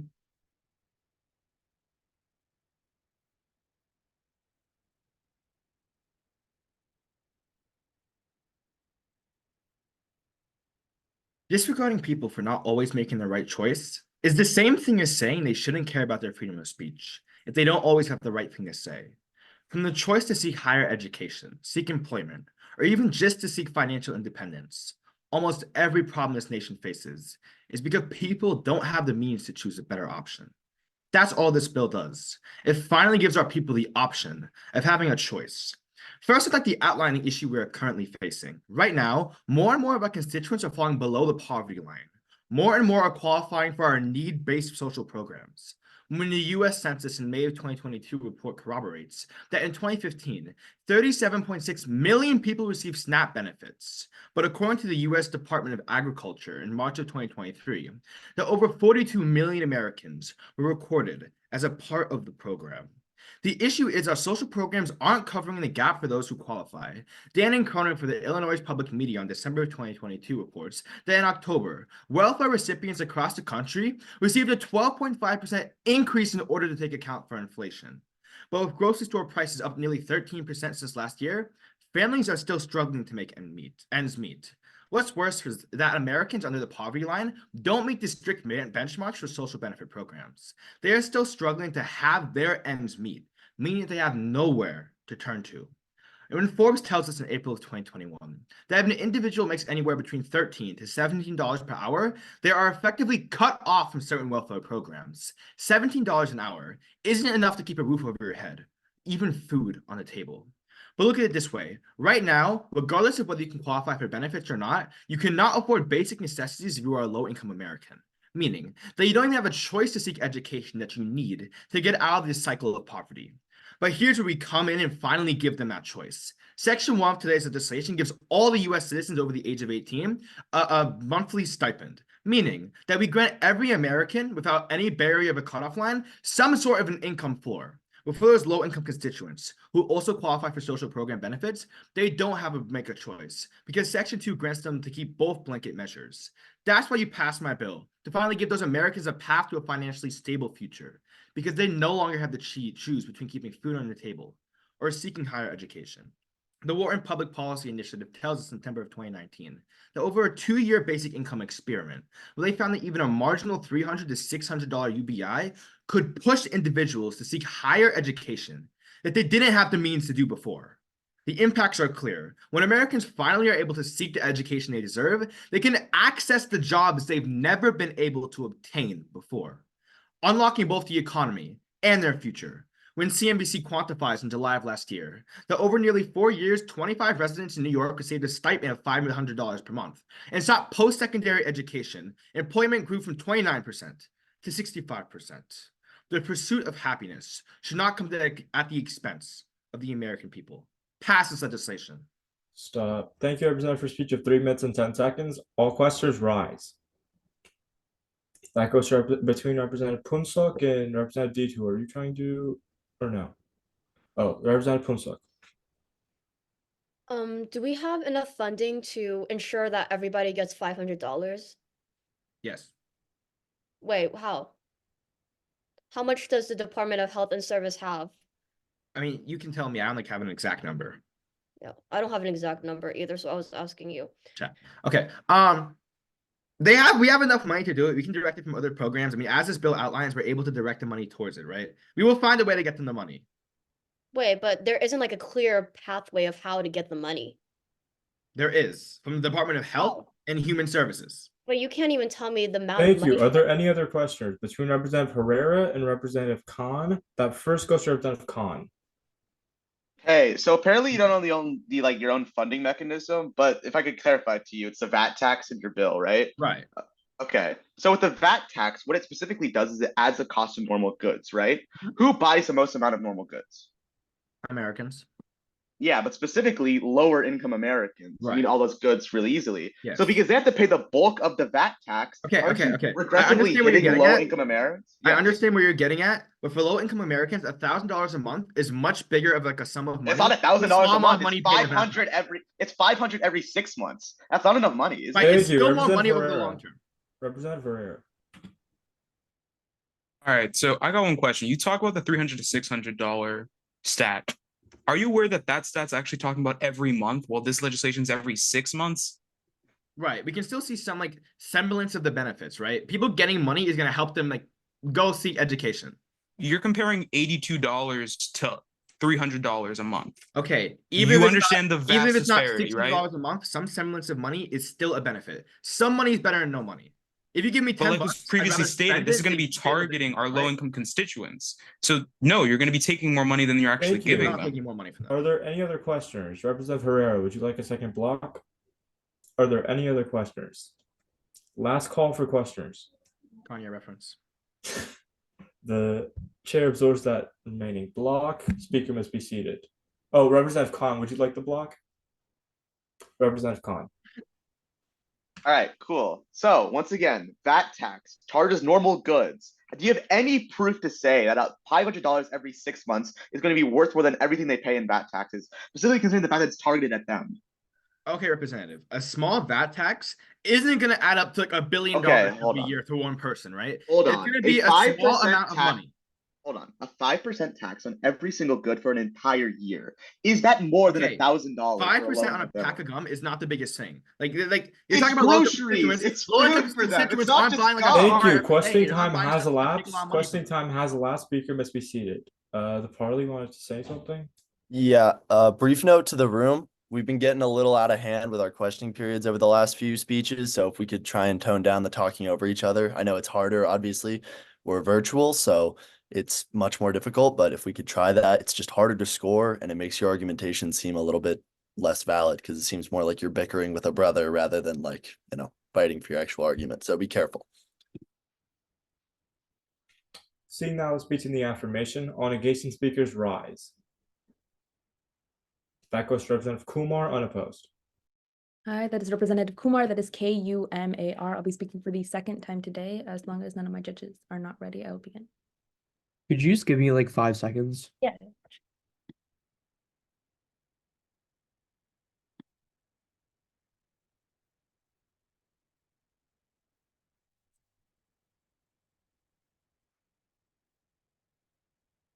Often this very chamber boasts about the lights we've shown and the lives we've saved, liberties we've secured, but through all the victories, the names, faces, and stories of millions that we've made a promise to, neglected in that conquest.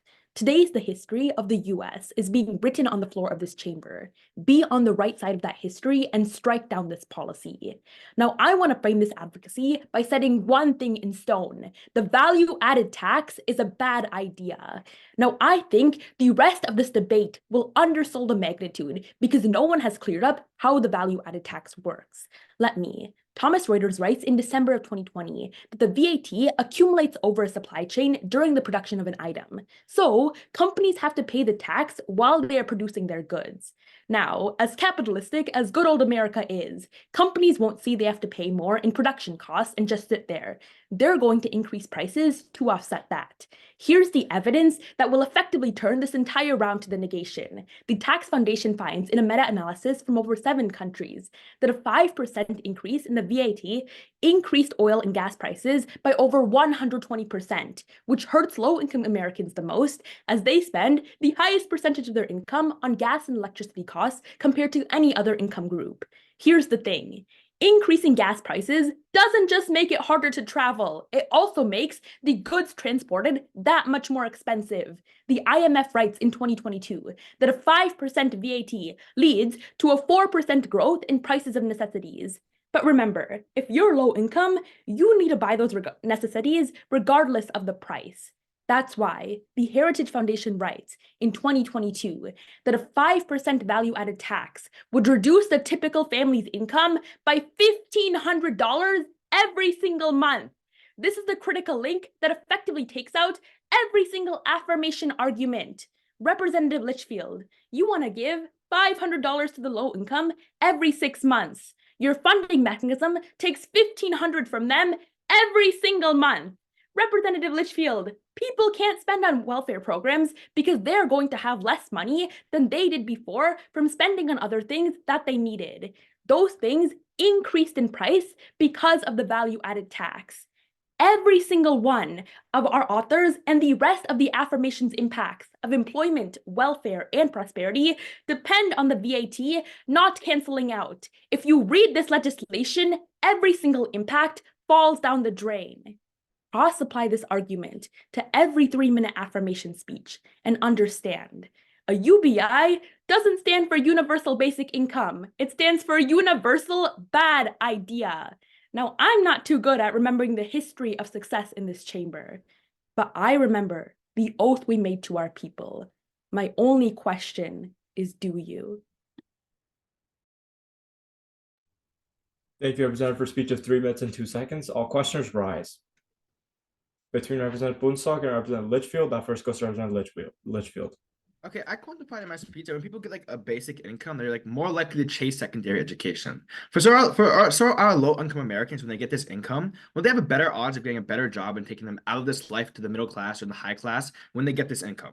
No, because your legislation gives them $500 every 6 months. The funding mechanism takes $1,500 every single month. They're going to be categorically poorer than they were before, meaning you effectively eliminate any of your Right, income. that's just a blanket number. Like you expect like low-income Americans are the biggest spenders in our economy. That's just not true. Okay, right. Like, I empirically proved to you from past analysis. Okay, well, if it's $1,500 every month, that would mean low-income Americans are spending $1,500 time. Like that's 5% of what they're taking, which is like 150,000. I'm not good at math. I'm failing We algebra. give them $500, Representative Jane. $1,500 every month.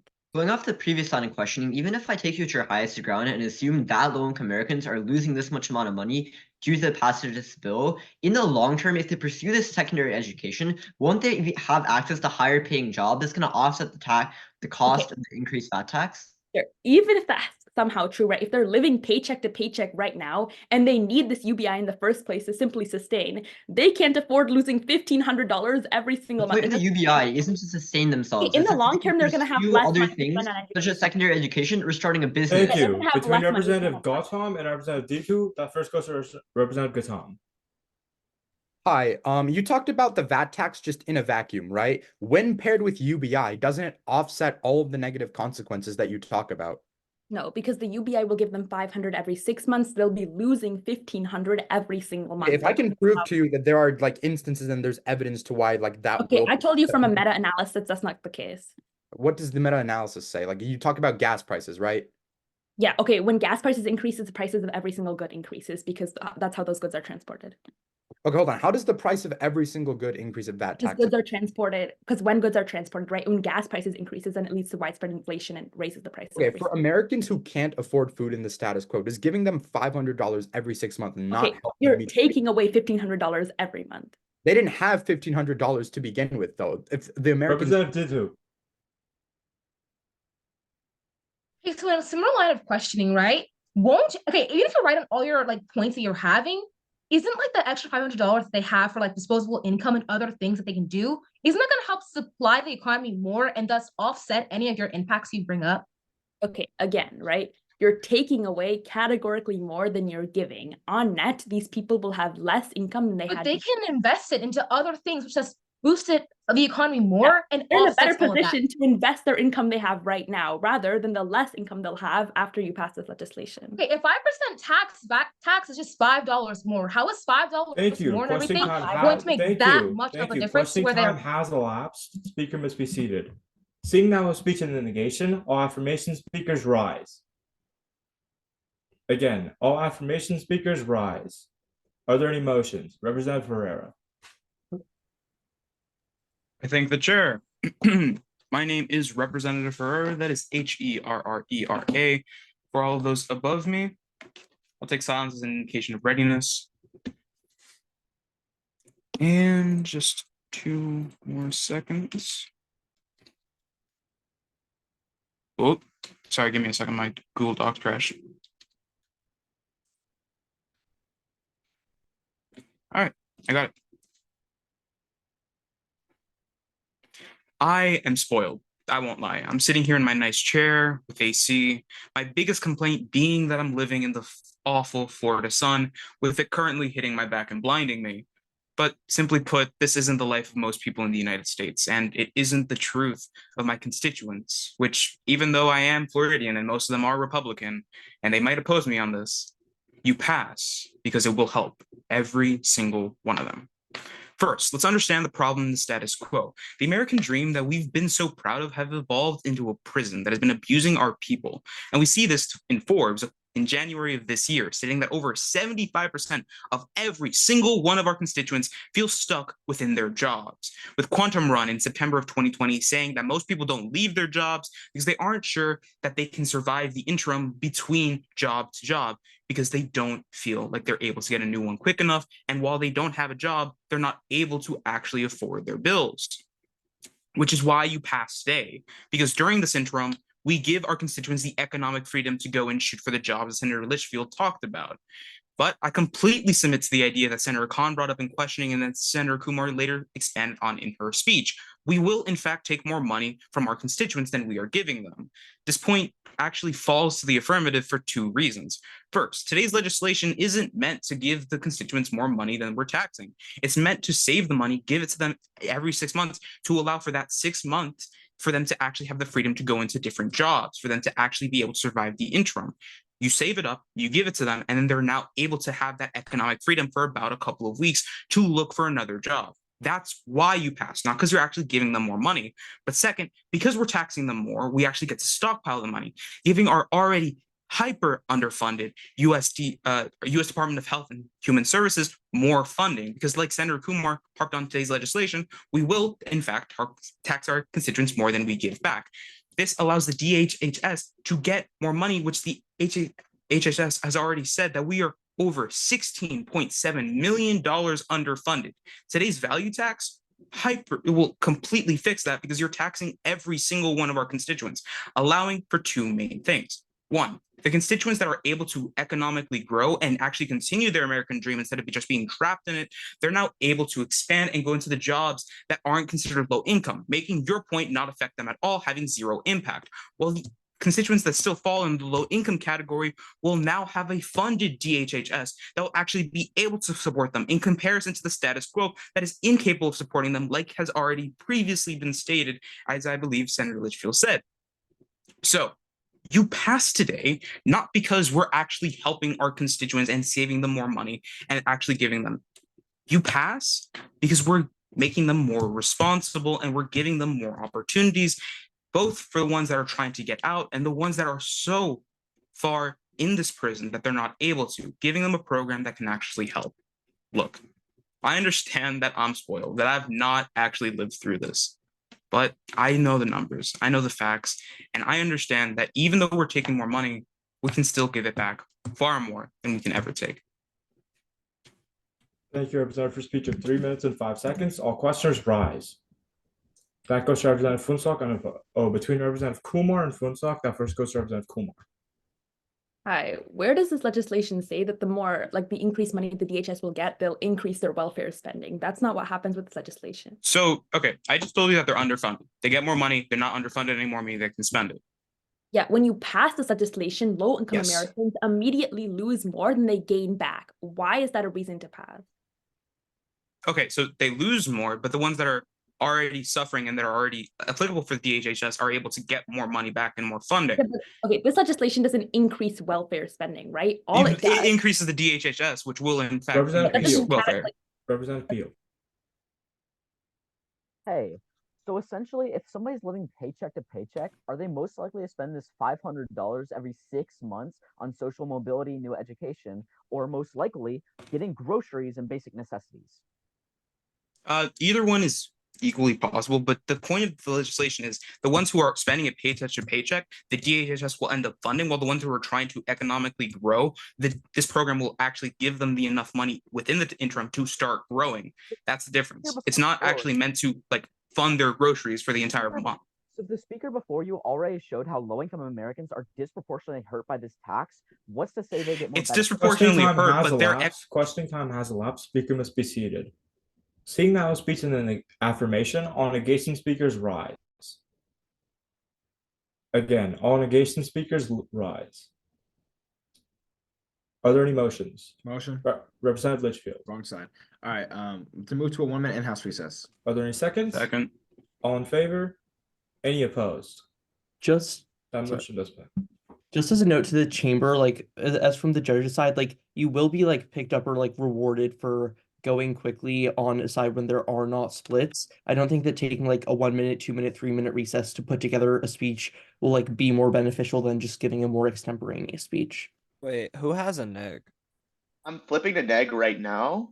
anyone else Not going to gonna be go on ready neg? anytime soon though. I'm going to go on neg though because I'm seeing there's none. I'm curious. I was gonna use more time to write my apps since I saw we had 5 apps and then no one stood up. That's why I Yeah, went. what's Like, happening? I with didn't that? have my What's second contention written. Like I had Wait, like I was gonna give 40 words. sorry. I was gonna give my AF, but I'm like finishing writing on my second point, so I can give my AF when we have our next one. I still raised my hand because I wasn't completely done with it yet, but I'm like pretty much done with it now. Actually, I have bad precedence. I can extend an egg. Yeah, could you do that? That'd be really helpful. Perfect. Yeah, There's like 2 seconds left. Oh. Recess time has elapsed. Speaker must be seated. Seeing now speech in the negation. Seeing now speech in the affirmation. All negation speakers rise. Representative Peel. Hi, everyone. This is Representative Peel speaking for the second time today on the negation. Once again, that's Peel. Judges, if you want to unmute and stop me, go for it. Otherwise, I'll take silence as a sign of readiness. Everyone good? Cool. For too long, we as a Congress have pushed this narrative that essentially working hard every day, every second of your life will get you that American dream, escaping your low-income job.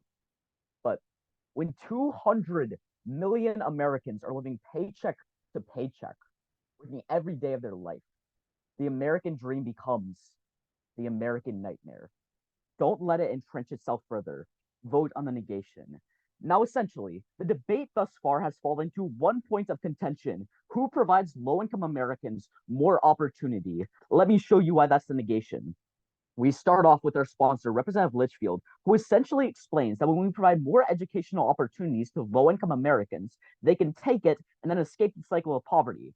However, Section 1 specifically outlines about $500 every 6 months. I'm sure that's enough to get a college degree, but taking that as highest ground, let's say it is. Look to an article by the Deloitte organization, which explains on May 17th of 2023, that essentially when a degree becomes widely accessible, it means that the value of the degree itself goes down. But why are low-income Americans uniquely positioned to take this horrific opportunity? Specifically, because college is a trap. Once they come in, once they are entrenched by this narrative that college is the escape from poverty, they're stuck because they don't drop out or else they're stuck with immense debt and no degree. That means millions of Americans enter the workforce with a degree and immense debt that doesn't benefit them because both of them uniquely hurt them. When multiple people enter themselves for a job, but every single one of them has a degree, that increases job discrimination. That means employment opportunities become so much worse. Essentially, it's not your educational opportunities that are choosing your employment, it's your own livelihood. Job discrimination collapses the future for millions. But then let's go on this point about buying more new opportunities through essential goods, because all representatives from Litchfield to Herrera all tell you essentially that if low-income people have a ceiling, or rather a floor for what they can buy, buying new things like groceries, oil, gas, new opportunities, it escapes them from the cycle of poverty. Here's why that's not true. The 5% tax uniquely hurts those goods. Look to an independent analysis by the World Economic Forum, which explains on May 13th of this year that essentially it's essential goods that are hurt the most because more people are going to be buying them. Thus, these companies see more opportunity for inflation. The cost goes up. They're uniquely discriminated against. And because lower income Americans need these to live, it's them who are uniquely hurt.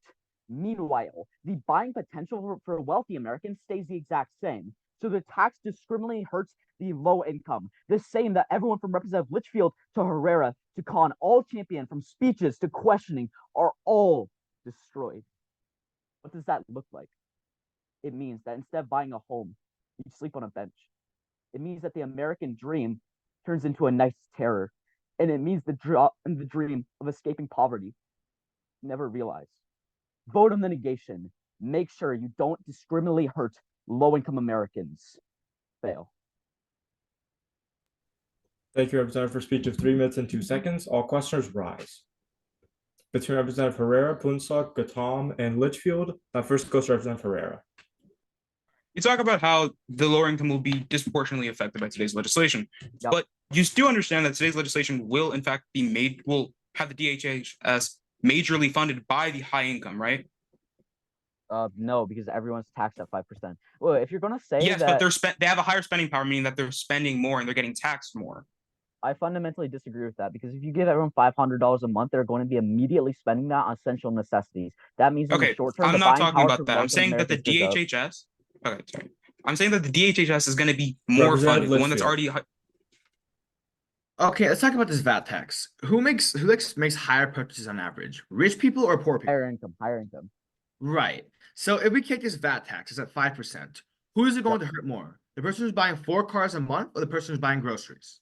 Oh, it uniquely hurts low income because the tax discriminately hurts essential goods, which poor people need to buy and access when they get $500 Right. a month This because they tax is can't buy food basically and water right everything, now. right?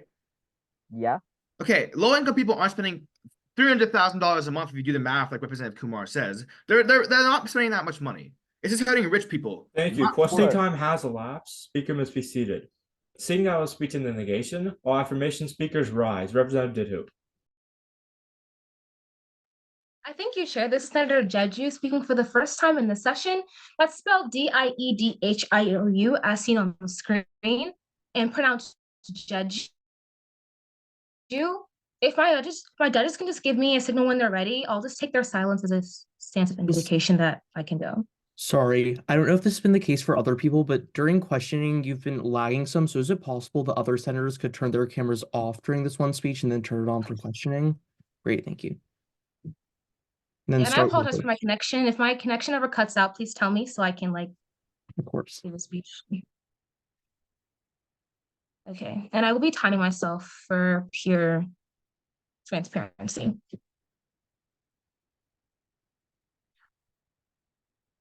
Quote Nickelodeon's kids show Wonder Pets, the phone is ringing, but today talking animals aren't on the phone. The only ones who are calling is low-income Americans begging for your reform to be lifted into a better chance at life and success for themselves and their families. Stop hanging up on their calls and affirm. Primarily, you passed because this bill grants more disposable income towards the American people. Senator Herrera started this argument. Let me finish it.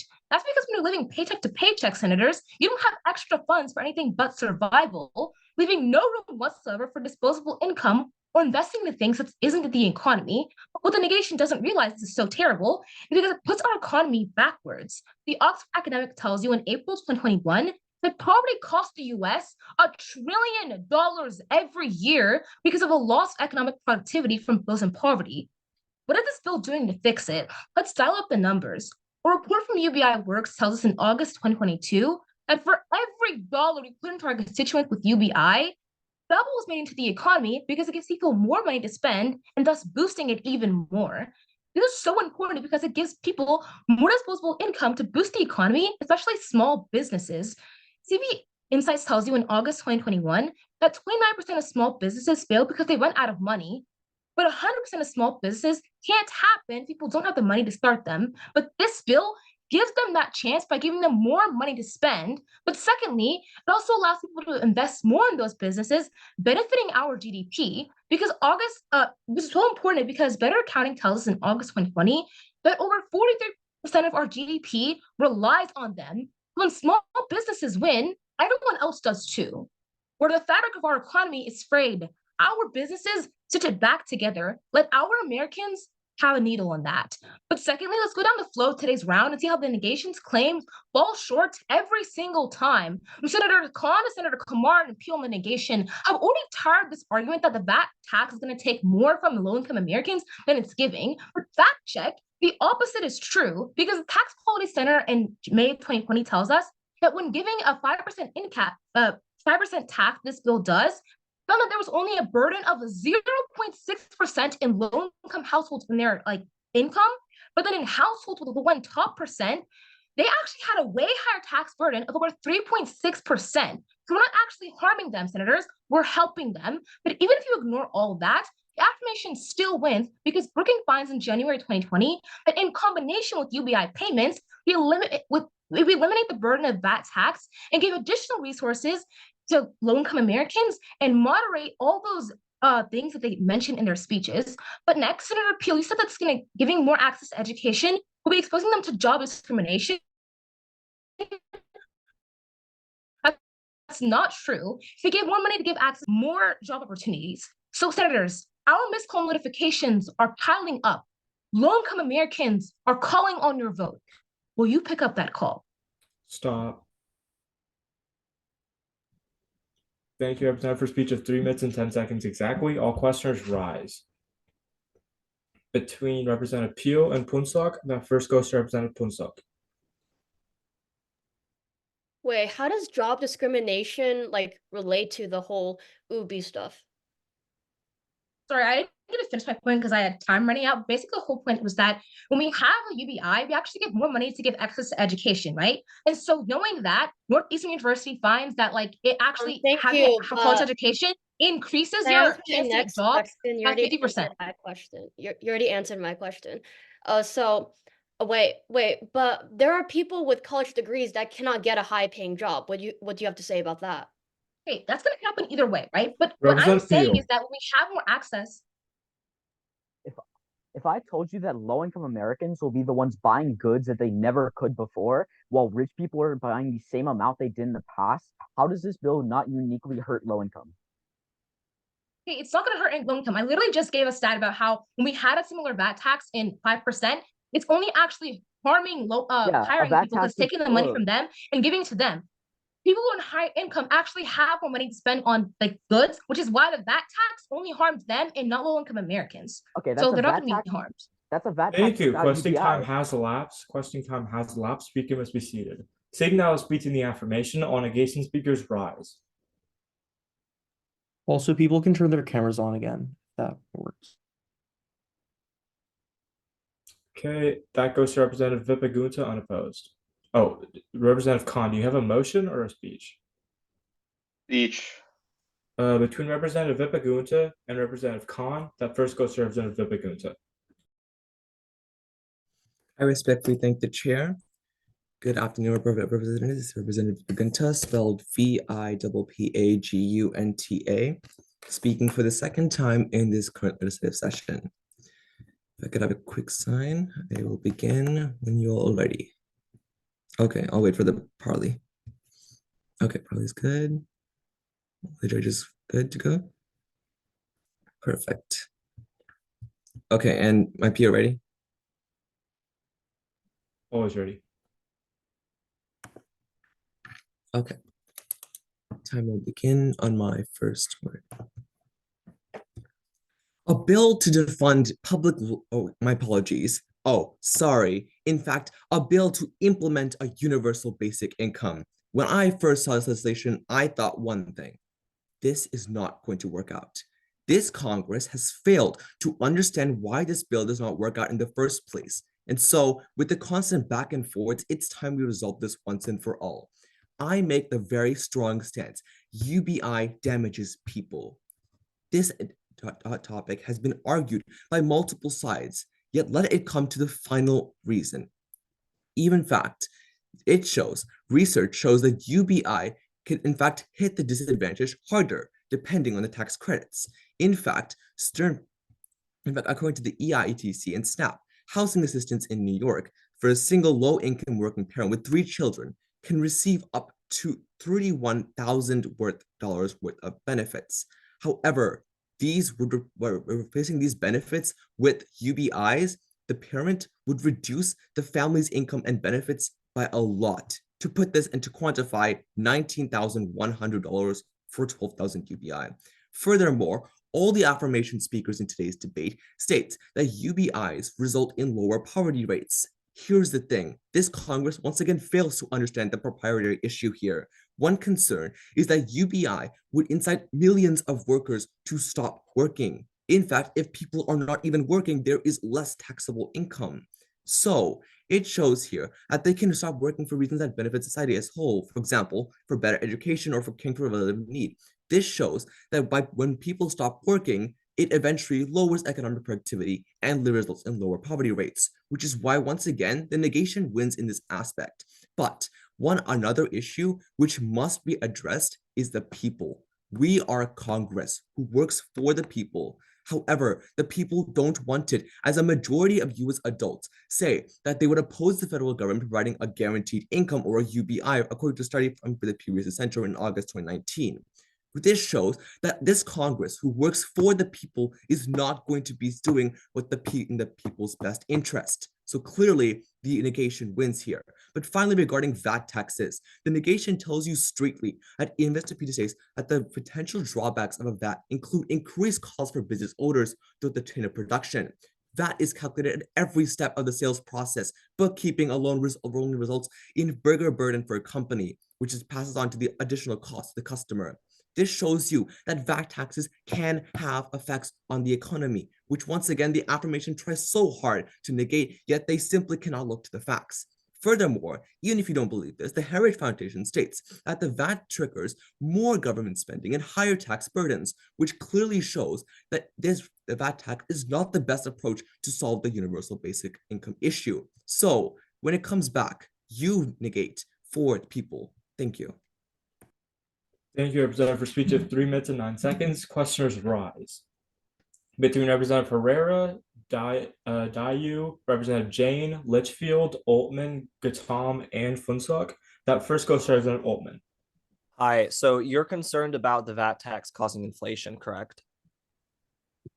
Yes, if that's what you understand. Okay, so what does Section 3 state?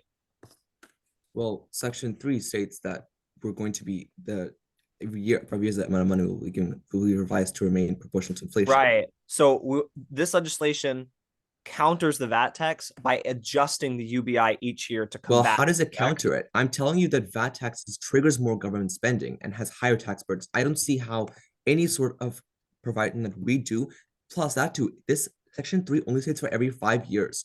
That is not going to be sufficient for us to be able to remain proportional. Hi, is $1,000 a year enough money for a person to quit their job and just live off of that income? No. So then why are workers going to decrease their productivity and just all of a sudden like leave their jobs? Well, I'm just giving you evidence, Representative. The evidence that I have states that people would start moving out of it. Furthermore, but there's no way that a person would quit their job and start living off of a UBI income if it's not even enough for like a single month's worth of rent and food. Well, once again, it's not saying. Wait, this is telling you that. Thank you. Questioning time has elapsed. Speaker must be seated. Seeing that was speech in the negation, all affirmation speakers rise. Representative Altman, do you have a motion or a speech? Speech. That goes to Representative Altman. Thank you. Hey everyone, Senator Altman, OLTMANN, speaking for the second time today. Again, please refer to me as Senator Goatman. I'll take silence as an indication of readiness, and I'll get started in a few moments. I have a confession. I admit it. I have committed academic dishonesty. I have committed crimes against humanity. I asked ChatGPT to write this intro. ChatGPT says that a UBI stands for a multitude of different things: universal basic income, user-based insurance, ubiquitous computing, whatever ubiquitin means. But more importantly, Senator Kumar, it doesn't stand for universal bad idea. The only universal bad ideas are Senator Litchfield's round robin and failing this bill. So understand that the entirety of today's debate can be crystallized into 2 mini debates. So allow me to explain these 2 key areas of argumentation, break them down, crystallize them, explain why the affirmation wins both of them: the inflation debate and the employment debate. First and more pressing of the 2, the employment debate. Senator Kumar and Senator Peel, you tell us that this legislation will hurt low-income Americans and lead to a decrease in employment because now college degrees won't be unique. 2 responses as to why the negation are actually the ones losing their jobs, because this unemployment argument is about to get fired. 1, Senator Peel, the U.S. Career Institute writes in 2023 that having a college degree is statistically better for employment than solely having a GED. This legislation doesn't decrease the value of a college degree. It increases the quality and education of the workforce. That actually helps low-income Americans get better jobs because 2, the Chicago Council of Global Affairs writes in September of 2023 that a study in Stockton, California found that a UBI led to an increase in college graduates. And Senator Peel, It led to an increase in full-time employment in Stockton because the UBI gave people time to apply for jobs, get a degree, rather than having to work multiple low-paying part-time jobs. Senator Kumar and Senator Peel, this unemployment argument isn't just wrong, it's the opposite of the truth. UBI statistically increases employment. Call me the apprentice, because this unemployment argument is fired. But more importantly, two, the inflation debate. Senator Kumar and Senator Venemaguta, you tell us that with Section 2, the VAT tax will cause soaring inflation for low-income Americans. Senator Venemaguta, let's read the bill together. Section 3 states that for every 5 years, the amount of money given out will be revised to remain proportional to inflation. So Senator Venemaguta, that means that with Section 3, we ensure that inflation doesn't get out of hand for low-income Americans as we adjust the UBI each year to combat the VAT tax. Senator Venemaguta, the bottom line is that with this legislation, we ensure that low-income Americans have more money in their pockets than they do under the status quo. If at least one more penny goes into the pockets of Americans that need it the most, that is all the reasoning you need to affirm. At the end of the day, senators, low-income Americans are struggling. This legislation isn't a universal bad idea. The Adam Litchfield Turkey Trot already took that acronym. Pass.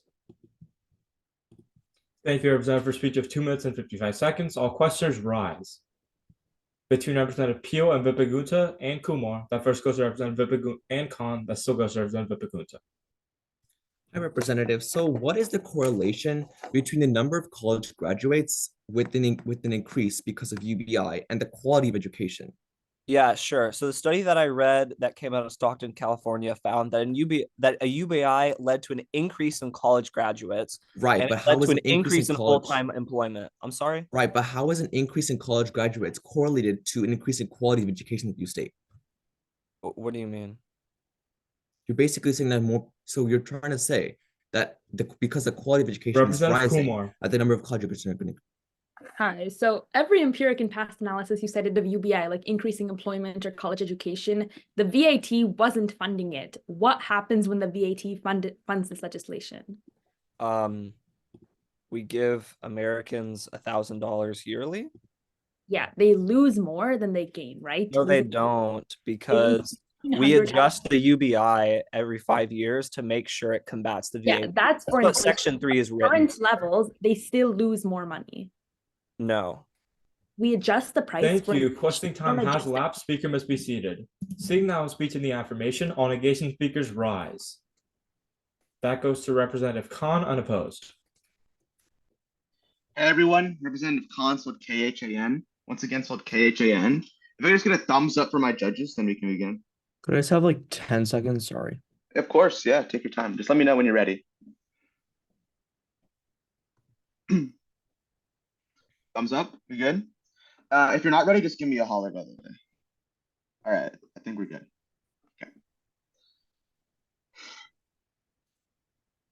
Okay. When I was young, all of my elementary school friends always had allowances, and I didn't, so I was always jealous. Representative Litchfield literally made it into the cool kids club with his icy watch and his golden chain. And years later, I presented with a bill to give everyone an allowance, and I finally have a chance to join the club. But the thing is, I know the real consequences with this bill. I know what it does to low-income Americans, and that's why I implore you to fail. The winner of this debate, by far, is the one who protects and helps the low-income families the most. Let me show you how that's resolutely the negation. First, some refutation. Representative Litchfield, Representative Herrera, Representative Juju, and Altman all tell you that you economically help thousands of people across the nation. First, they way overstate their impacts. This piece of legislation specifically designates $500 every 6 months. That is not a lot of money. Forbes in March 9th of 2023 explains that of their budgeting lifestyle, they found that every month for a low and middle income family, energy bills cost $130, gas costs $60, food and groceries cost $200, and mortgages and rent can make that over thousands of dollars every single month. That is way over $500 every 6 months. This is $500 every month. Low-income families are going to completely offset their cost of education. As Representative Peel told you, they have bills to pay. They're probably going to use their UBI to go toward that.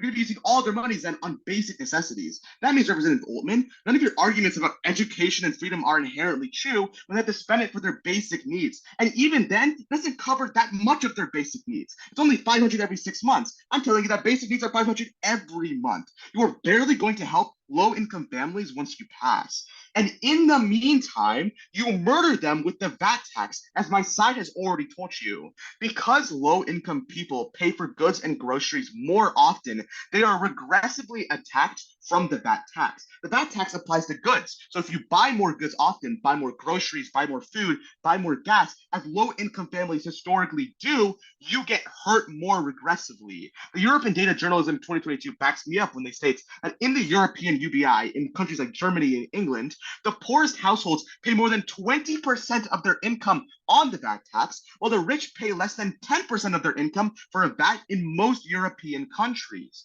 That's why Representative Kumar tells you that a VAT tax here would cost low-income people $1,500 every single month, while not really costing a dime to rich people. It's way more than $500 every 6 months, by the way. Representative Dichu, the VAT tax is only not bad if the UBI could actually keep up with it. That's what your argument and quote is saying. However, 500 every 6 months is not going to keep up with 1,500 every month, meaning we turn your argument. Well, that means we also turn your argument about poverty because we're hurting them more than we're helping. And in fact, that only makes poverty worse. But what's the impact? What's the impact of making poverty worse?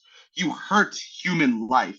Columbia University Public Health writes on July 5th of 2011, poverty accounts for 9% of all deaths in America, or 245,000 deaths every single year. Saving people's lives is the most important impact. Stop. Thank you, Representative, for a speech of 3 minutes and 10 seconds. Questioners rise. Wait, did you give time signals? Oh, oh. Oh, PO, you're muted. Oh, that goes to Representative Herrera. All right. So you talk about how this is going to help. This is going to hurt our low-income constituents. First, yes, the ones that this is going to help the most are eligible for the DHHS, correct? Like for welfare and all that. What do you mean?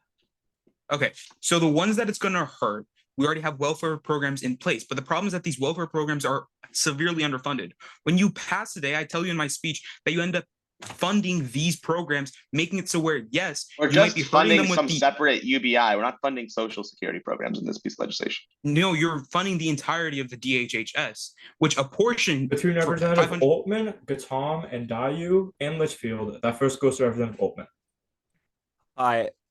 So you're basically saying that like the amount that's being given in the UBI isn't enough, correct? Definitely not. So why isn't it enough? Okay, specifically because 500 every 6 months is not going to cover for all your bills, nor is it going to be in education, right? Okay. And in the meantime, the VAT tax Representative Kumar talked about is $1,500 every month, right, which is way more. So you're getting less. What's better, $1,000 a year or nothing? Not losing $1,500 every month, which is exactly what you do when you pass. Thank you. Questioning time has elapsed. Speaker must be seated. Motion. State that motion. To approach the personal privilege. State that. Permission to approach the chair with an amendment. Okay. Approach the chair. All right, here, I'll just put it in the chat. I'm pretty sure the party has to rule it germane or not, so we'll have to see that. Okay, this should work.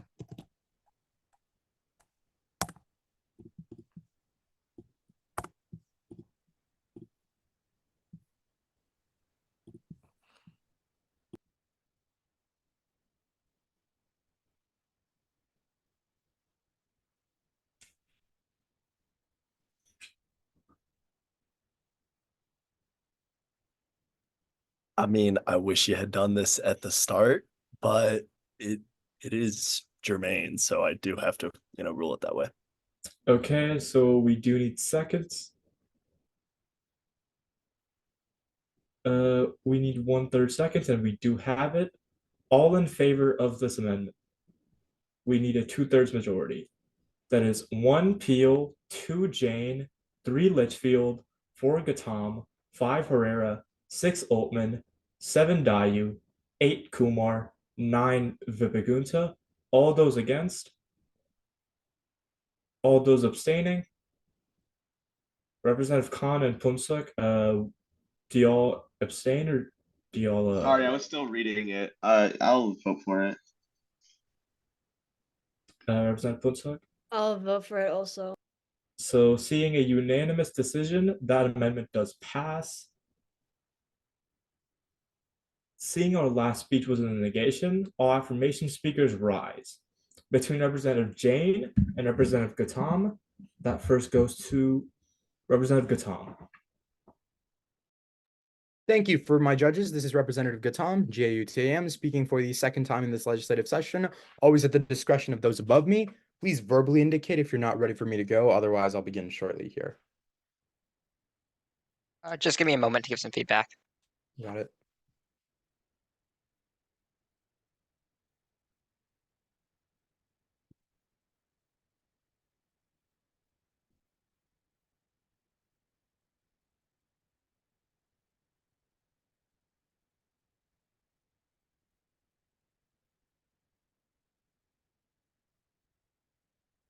Okay, all right. I'll begin shortly. Sorry, which side are you again? Affirmation.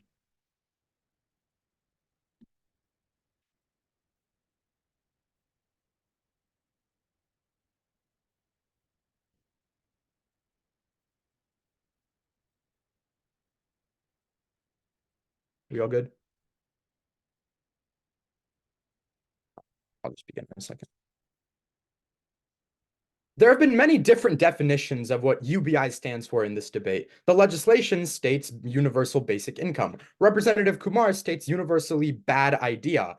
And well, I don't know what Representative Goatman was trying to say, but I have my own definition. Let's weigh this on UBI, utilitarianism, balance, and impacts. Let's start with the U. Utilitarianism, doing the most good for the most amount of people. No one in this debate has accurately quantified the exact number of people that this policy is actually going to affect. The Federal Reserve's 2022 Economic Well-Being of American Households survey, released earlier this year, found that about 37% of American households lacked the funds needed to cover a $400 emergency situation. The cost of living has been steadily rising while wages have remained largely stagnant. On this statistic alone, it means that this policy now with this brand new amendment every single month provides emergency aid relief to 48 million American households. Nothing on the negation has told you anything that outweighs that number. So then let's move to balance now that we know exactly how many people we're targeting. This takes me to the strongest point of contention within this debate is how is this legislation going to affect low-income Americans? Representative Kumar, Representative Peel, Representative Vipagunta, and Representative Khan all on the negation talk about how this legislation is going to disproportionately hurt low-income Americans because of the VAT tax. However, they're not looking at the real evidence. Look to the European Union in 2023, when they talk about the fact that the vast majority of VAT taxes in Europe in recent years have been made for exceptions with necessary goods like food and fuel. Representative Khan, in the countries that you mention, a lot of them are moving towards exemptions with VAT taxes against necessary goods like food and fuel. In countries like South Africa, Portugal, and Ireland, VAT tax exemptions are given to those goods to not hurt these low-income Americans. When we allow the Department of Health and Human Services to pass this legislation, they are able to amend how this VAT tax is implemented. So if we are the Congress trying to do the most good for millions and millions of Americans, then why would we not make exceptions to not destroy low-income households? Additionally, this factor of Americans not having enough money in the first place completely negates this idea brought up by Kumar and Khan, that Americans are somehow losing $1,500 a month. They never had the money in the first place to spend. You're assuming that they're going to be spending at the same rate. They're not. This is what takes me to the impacts. According to Feeding America, in May of 2020, for food security, the average person should expect to pay about $3.09 per meal. Per day, this is about $9.27. Currently, 1 in 3 Americans across the country are food insecure. Factoring in this policy even before this amendment, this legislation would necessarily cover 4 months of food for the millions who have to skip meals to survive, put food in their bellies by passing. Thank you, Representative, for speech of 3 minutes and 9 seconds. All questioners rise. That goes to Representative Khan. Okay, where in this legislation are we putting VAT tax exemptions on goods? Hold on, the implementation is up to Department of Health and Human Services. It's up to Right, them. but we can just never guarantee that. I'd rather have it put it in words so we don't actually cost people Hold on, thousands why of would we dollars not and do hurt their that, though? security. Why would the Department of Health and Human Services? You can't just say, like, why would we not do that? When we pass legislation, we don't have these guarantees in mind. Put it in words, make an amendment, but not for this piece of legislation. Hold on. Implementation of VAT taxes in other countries have seen these exemptions We're already. not other countries, and this is what the legislation's saying. Hi, Representative. Following the same line of questioning as Representative Khan, why exactly do you think these sort of implementations will happen in the first place? Because otherwise, you would be disproportionately hurting low-income Americans. Well, what's the right? So, what exactly is the guarantee provided by your side that exemptions are going to happen? My guarantee is that the Department of Health and Human Services doesn't want to destroy low-income. So you're putting on a different department right now. What? So you're basically putting in a different department. You're not actually addressing the issue right now. Hold on. The department is the one that's enforcing and implementing this legislation. They have. Thank you. Questioning time has elapsed. Speaker must be seated. Seeing now speaking the affirmation, all negation speakers rise. Again, all negation speakers rise. Seeing a lack of negation speakers, the chair highly frowns upon alongside debate. Debate must go on. All affirmation speakers rise. That goes to Representative Jane, unopposed. Hi everyone, that's Representative Jane. Sorry for breaking cycle, just the way things turned out today. I have a lot of judges, so if you're not ready, just give me a holler, otherwise I'll shortly begin. All right, cool.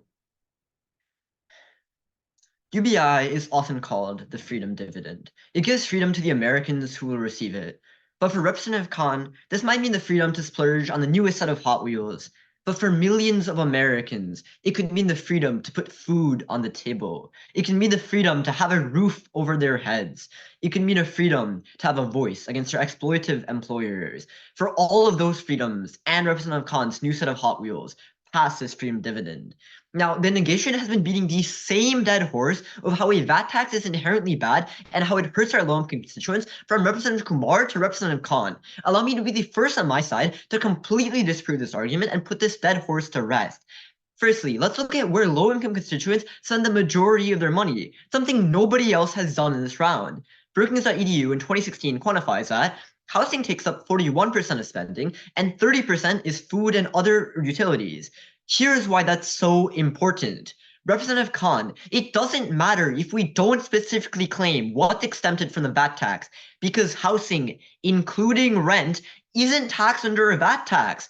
That's just a fact of the matter, regardless of what we write on today's legislation. But don't just take my word for it. In University for Wisconsin-Madison in 2022 cites that residential property rent is generally VAT exempt, with Invoicera stating in 2021 that food items are generally also exempt from VAT tax, regardless of raw or prepared.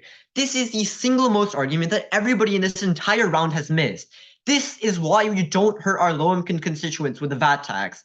Even if food isn't exempted, you still pass this legislation. Representative Khan and Pugh, your impacts fall flat because the most thing that low-income constituents spend their money on just isn't included under today's legislation. Through affirming this legislation, we still effectively are able to tax the rich while providing the income that the poor need.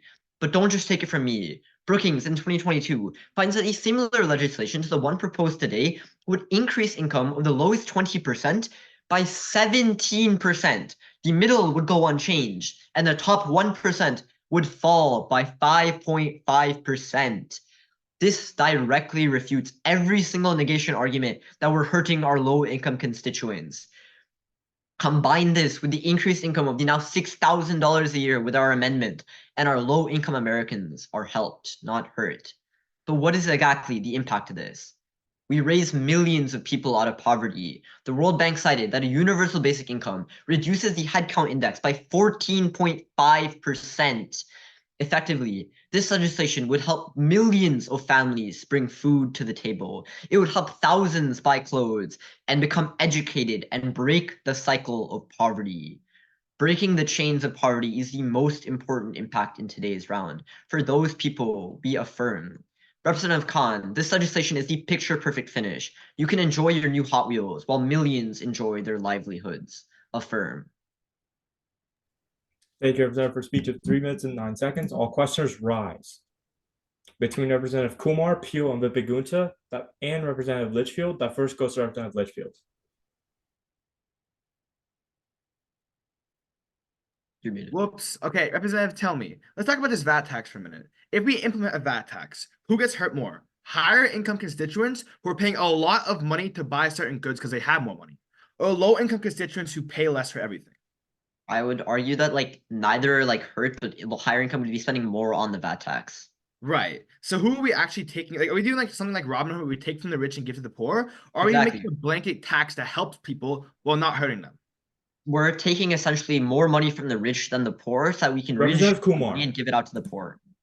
Okay, right. My side argument isn't about like low-income Americans spending 100% of their income on like VAT applicable goods, right? I showed you that just the 5% VAT increasing gas prices is enough to drive that $115 or $1,500 net loss every month. Okay, and I proved to you that when you pass like the UBI, that you're increasing like the income of low-income Americans, right? When you combine that with the $6,000 a year UBI that we've now put on via the amendment, that's more than enough money to counteract the $1,500 a month. Right, low-income Even if that's Americans, true. regardless, spend on gas, right? It's just that increase that leads to that net loss. That still cancels out the Thank you. Questioning time has elapsed. Speaker must be seated. Speaker must be seated. The chair thanks you. Seeing now speaking the affirmation, all negation speakers rise.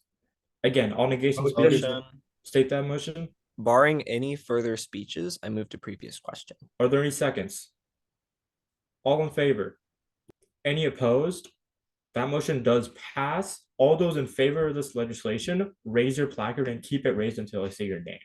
First, Representative Gatam, Representative Altman, Representative Jane, Representative Herrera, Representative Dayu, and Representative Litchfield. That's 6. All those against this legislation, raise your placards. That is 1 Representative Khan, 2 Representative Vipagunta, 3 Representative Kumar, 4 Representative Peel, and 5 Representative Pumsuk. By a vote of 5 to 6, this legislation does fail. My congratulations to the sponsor, Representative Litchfield. Are there any motions? Representative Litchfield. Motion. State that motion. Motion to move to a 5-minute recess. Are there any seconds? Representative Dayu, do you have a motion as well? No, I was just thinking because we only have like 30 minutes left in the round, and some people haven't gotten the rest of their speeches in. So you guys want? I think it's fine though. 5 minutes is fine. We're still in chamber. I suggest an in-house recess. Representative Litchfield. Motion to move to a 30-second in-house recess. Are there any seconds? All in favor? Any opposed? That motion does pass. 30-second in-house recess starting now. Okay. Note to the chamber: the hard stop isn't definite, or for my understanding, if any of the other judges think otherwise, like please correct me. But I'm pretty sure that we'll just prioritize equity in terms of people getting in equal amounts of speeches. If you guys just want to move through, we can do that. Because we only have 30 minutes left. It's not definite, but it could be like 30, 45. We take splits first. Yeah. Who has we still have 2 people who haven't given 2 speeches. That's yeah. I wanted to give my speech. Okay, so if we just do like 1 cycle and then previous question it, everyone gets 2 speeches. I mean, I'll aim for that. I'm on that. I'm fine with that. Do you have an I prefer just base 2 not going over time. Yeah, okay, then we just do 1 cycle and we get over it. Do we have an app and an egg for libraries? Representative Punsak, what do you have on I have my neg. Can I give my neg first neg? We have question recess time has elapsed. Any motions? Motion. State that motion. Motion for a 10-second in-house recess. 10 seconds? 30 seconds. Seconds. All in favor? Any opposed? That motion passes. Wait, Representative Punsak, what side do you have? I have neg. We need 2 apps. But I could flip it to affirmative. If you could do that, we have 1 app, 1 neg. We're great. I mean, how much time do you need? can you also make it sponsor? actually. Yes, so we have Someone, 30 someone minutes. extend the recess. There's 10 seconds. We have 30 minutes right now, so if we want to extend the recess, it's probably good. How about we extend Motion. like Let's 7 take that minutes for motion. her? extend the recess by in-house 5 minutes. Are there any seconds? 5 minutes. All in favor? Any opposed? That motion passes. 5-minute recess starting now. Okay, so Poonsock, could you make it a sponsor speech, perhaps? Sure. Okay, and then we can just do what sponsor first name, and that'd be good. We have like 30 minutes left in the session, so. Yeah, however much time you need, just take it.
We're in recess right now, Nick. Just FYI.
Recess time has elapsed. I'll just wait for everyone to come back.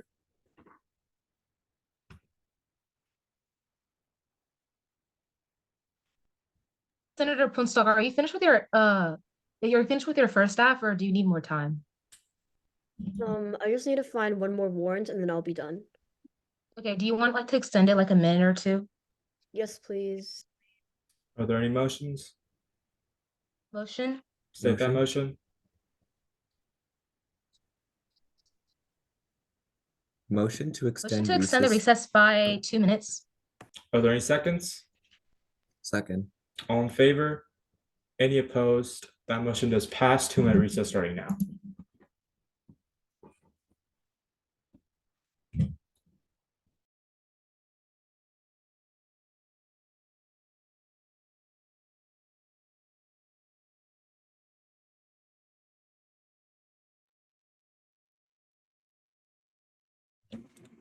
Wait, what happened? They extended the recess by 2 minutes. Okay.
Two-minute recess has elapsed.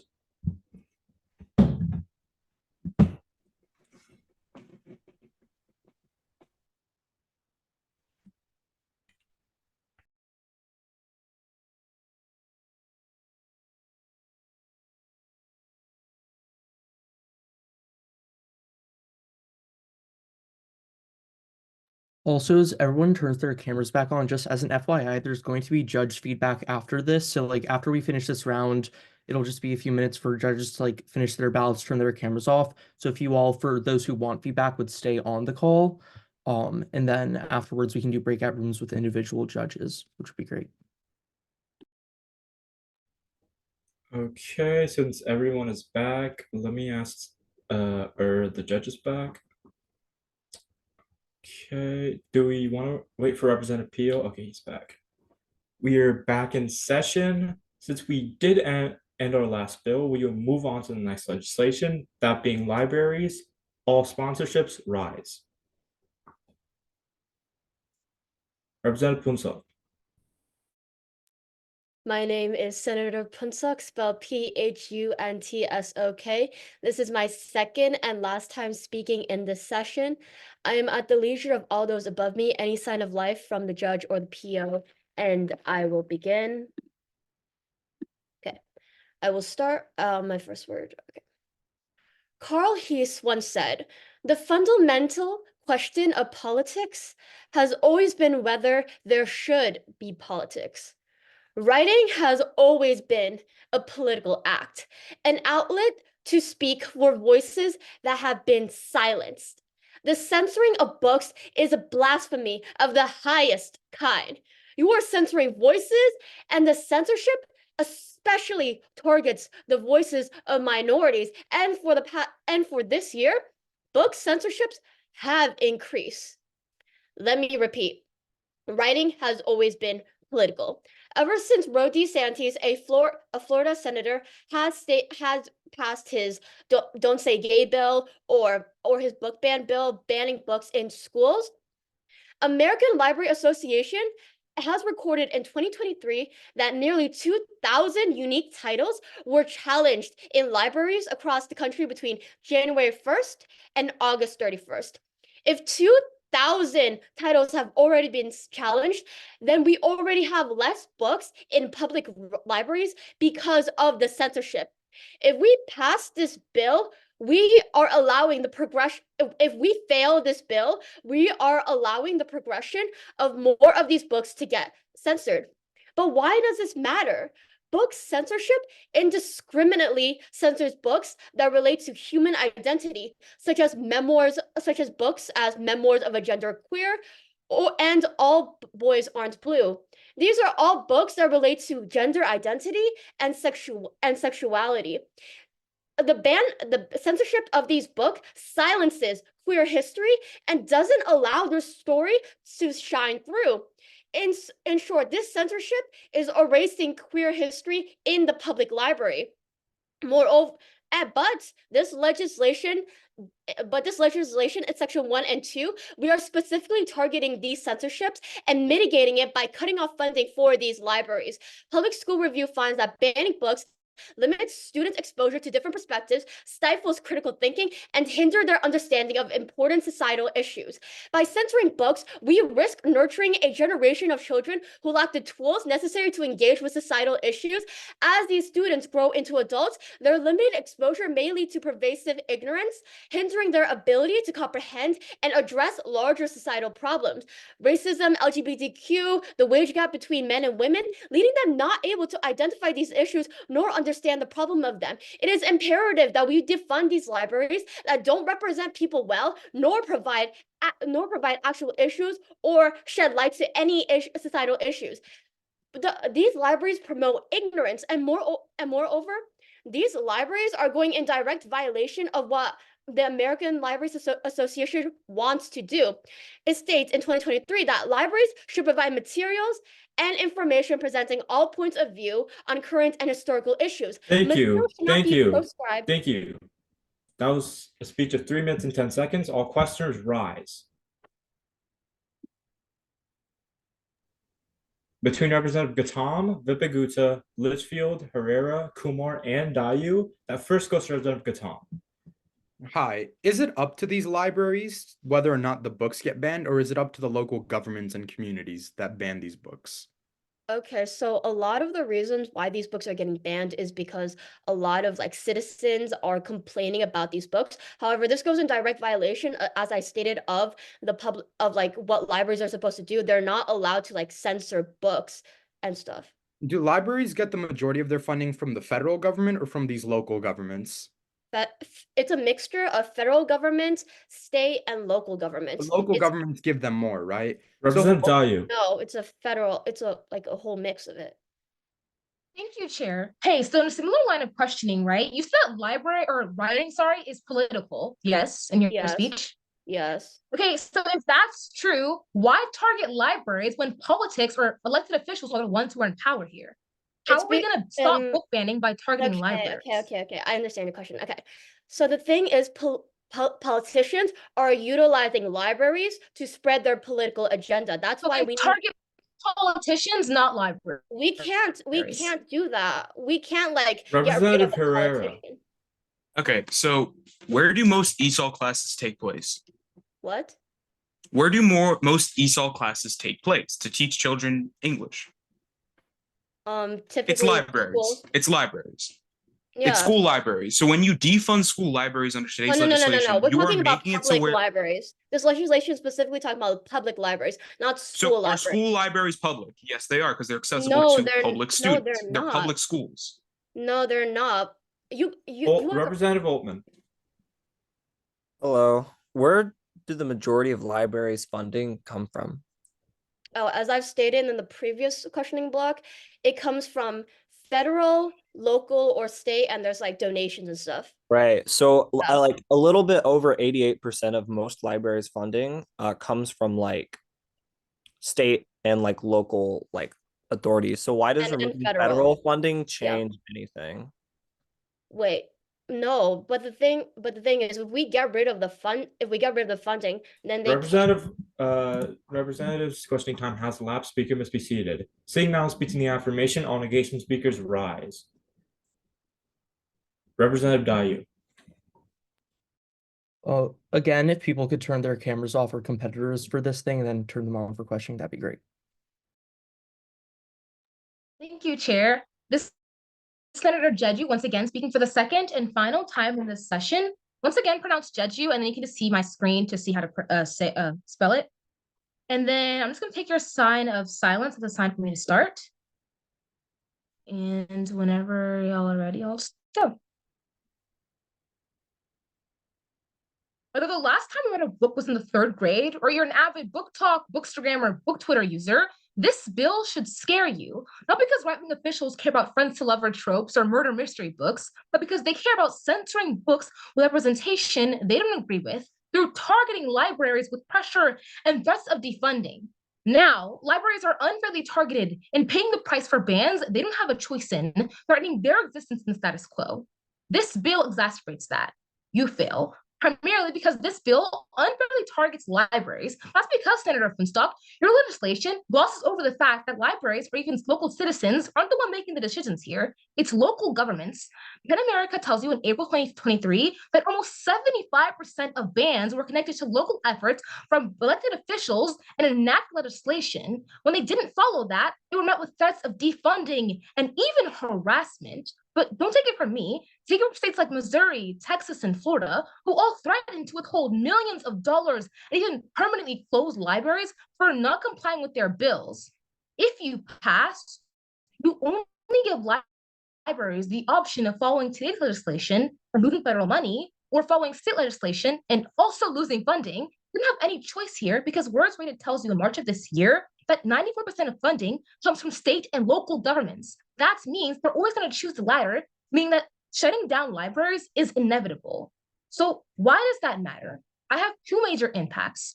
Firstly, it decreases important services. According to the American Library magazine in June 2020, if libraries lose all funding together, they can't afford literary aid, accessibility tools, internet access, or any polarization efforts that people won't have access to otherwise.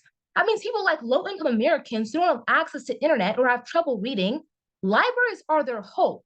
You take that away when you pass this bill. But secondly, solvency. Senator Finstock and the affirmation's sole points that passing was going to stop these unfair bans, but in actuality, passing doesn't do anything to stop book banning because it doesn't target the state and local governments making those decisions, meaning they can still ban books because they have no incentive to stop. If that wasn't enough, the American Library Association says that efforts like protests and lobbying that libraries make against bans will be the first things to go because they don't have any more funding. So in the information's world, banning goes up and continues to happen, getting worse and worse. Senator Finstock, all of your impacts will get worse and worse. But in mine, they have a chance to stop. Look, reading is fundamental. We know that. But make sure that libraries are still around for you to pick up a book. Your ballot should be decided. You stand with me, you deal with the negation, and you negate. Thank you, Representative, for a speech of 2 minutes and 51 seconds. All questioners rise.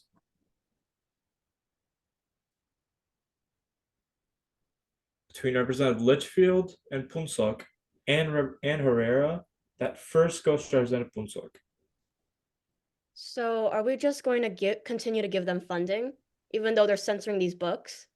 Like, I don't understand what I just spent the last 3 minutes telling you that libraries aren't the ones doing these bans, right? It's local and state governments. If the local governments are telling you, I'm going to Thank you. take away all of your funding, you don't So comply with my bill to ban a okay, they don't so have any choice. You don't provide any solutions. How are we supposed to mitigate the politicians doing these censorship? We target them. We tell them, hey, we're the federal government. You as a local state government can't make these bans anymore. That's what we do. You don't target libraries.